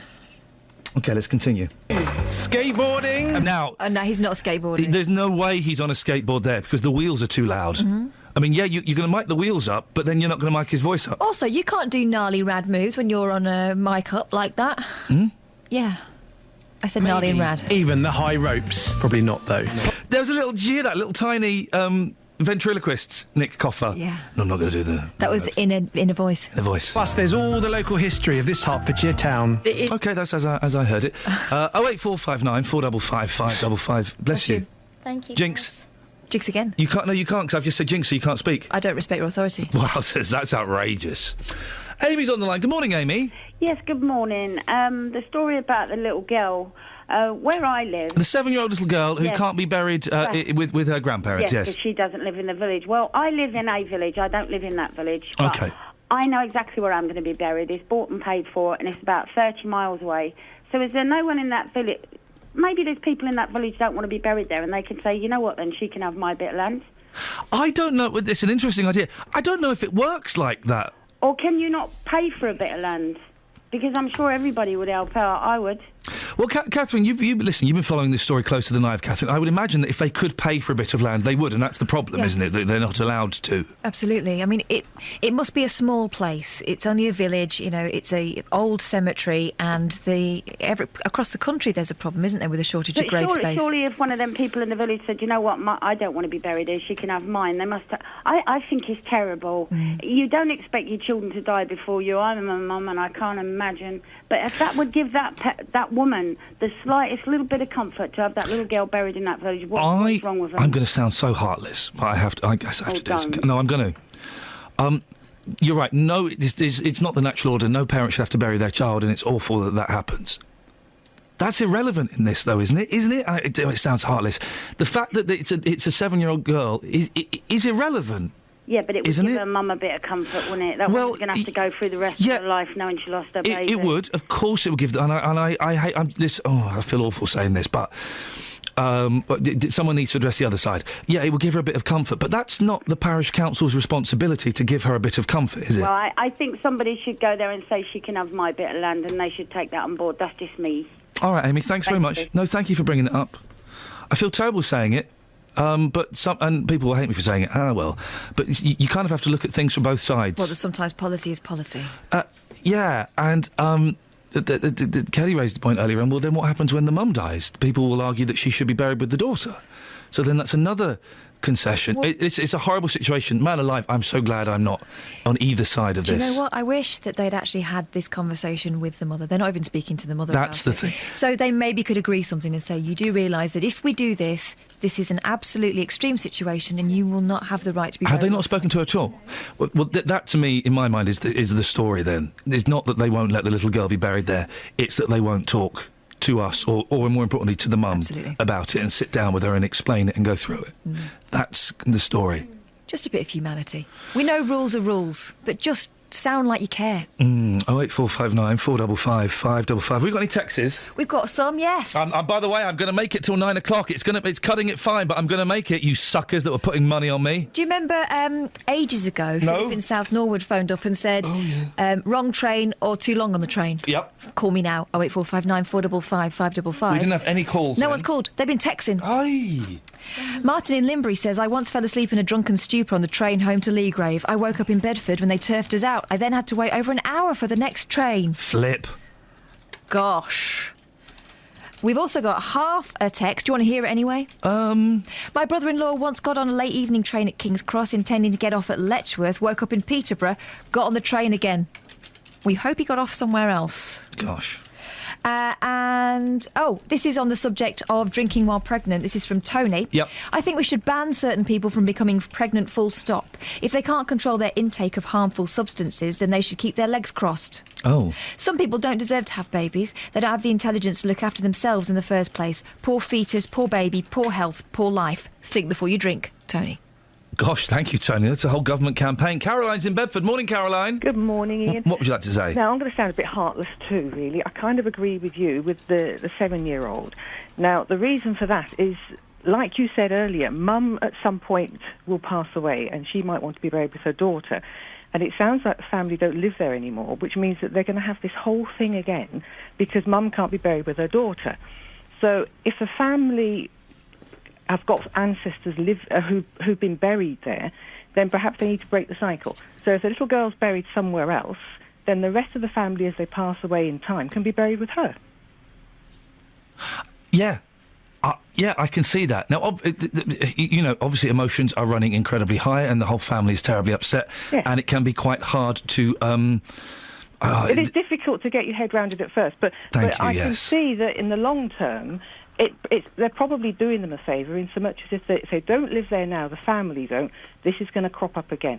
So let's start afresh, pop the little girl somewhere really nice, and then as her family members pass away, they can join her. Do you know what the thing, and I've kind of stumbled into this, 'cause I know Justin has been talking about this, the thing that strikes me is the fact that the parish council won't talk to the mum.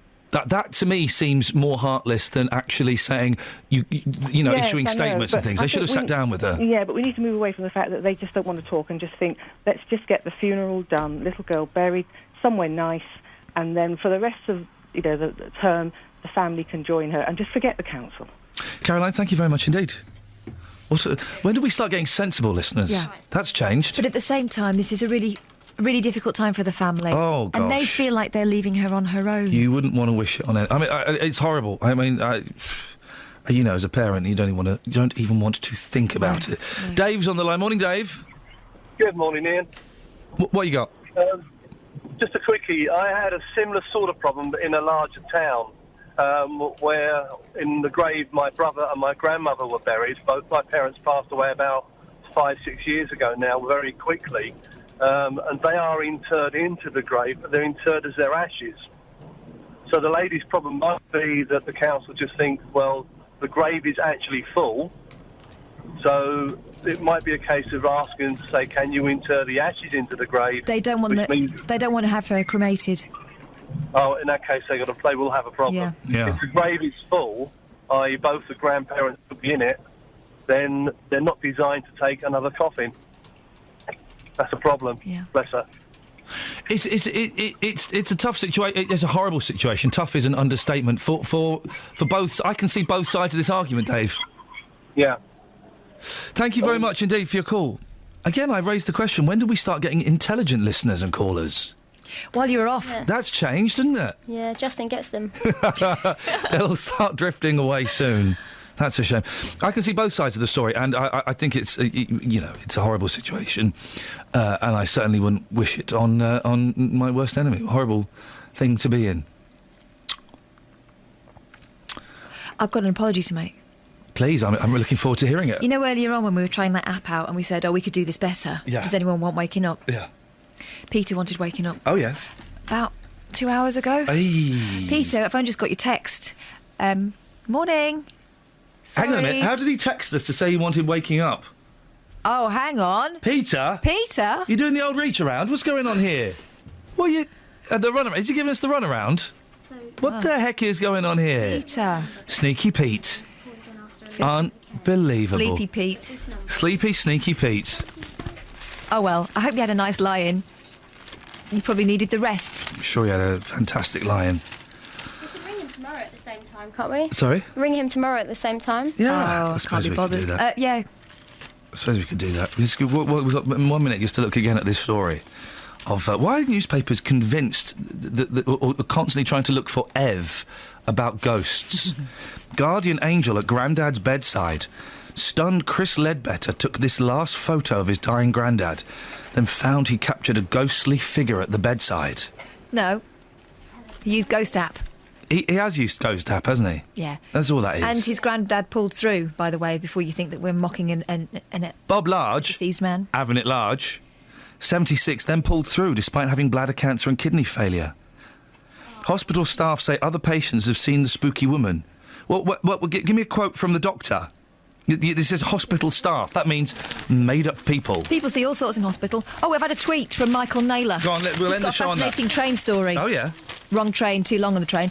I got the train in London around 11 p.m, fell asleep and woke up at 2 a.m. I'd gone back to Milton Keynes and back to London at least twice. Great story, mate. Travel news for beds, cards and bugs. BBC Three Counties Radio. The A1 southbound is queuing between the Kimbleton turnoff and the Black Cat roundabout through the roadworks in place there. In Bishop Stortford, the A120 is heavy in both directions between Haddam Road and the Puckeridge roundabout. That's because that's a diversion route for the closure of the Much Haddam High Street for roadworks. In Milton Keynes, Standing Way is queuing eastbound between the Windmill Hill roundabout and Bleak Hall roundabout. And in Watford, Lower High Street's heavy between, around the Bushy Arches. On the M25, looking at the speed sensors, it's very slow between junction 18 for Chorleywood and 16 for the M40. And on the trains, we're just hearing that the Great Northern delays between Stevenage and King's Cross have now cleared and it's running well again. Samantha Bruff, BBC Three Counties Radio. Thank you, Samantha. That's it. That's your lot. Thank you, Catherine. Thank you, Kelly. Thank you, Scoins. Thank you, Justin. JVS is up next from all of us until tomorrow at 6. Ta-ta. Local and vocal across beds, hearts and bucks. This is BBC Three Counties Radio. Thank you, Iain. Good morning. Welcome to the JVS show. I'm Jonathan Vernon-Smith. It's Wednesday. It's 9 o'clock and on today's Big Phone In. Do you agree that most immigrants come to this country to work and pay tax?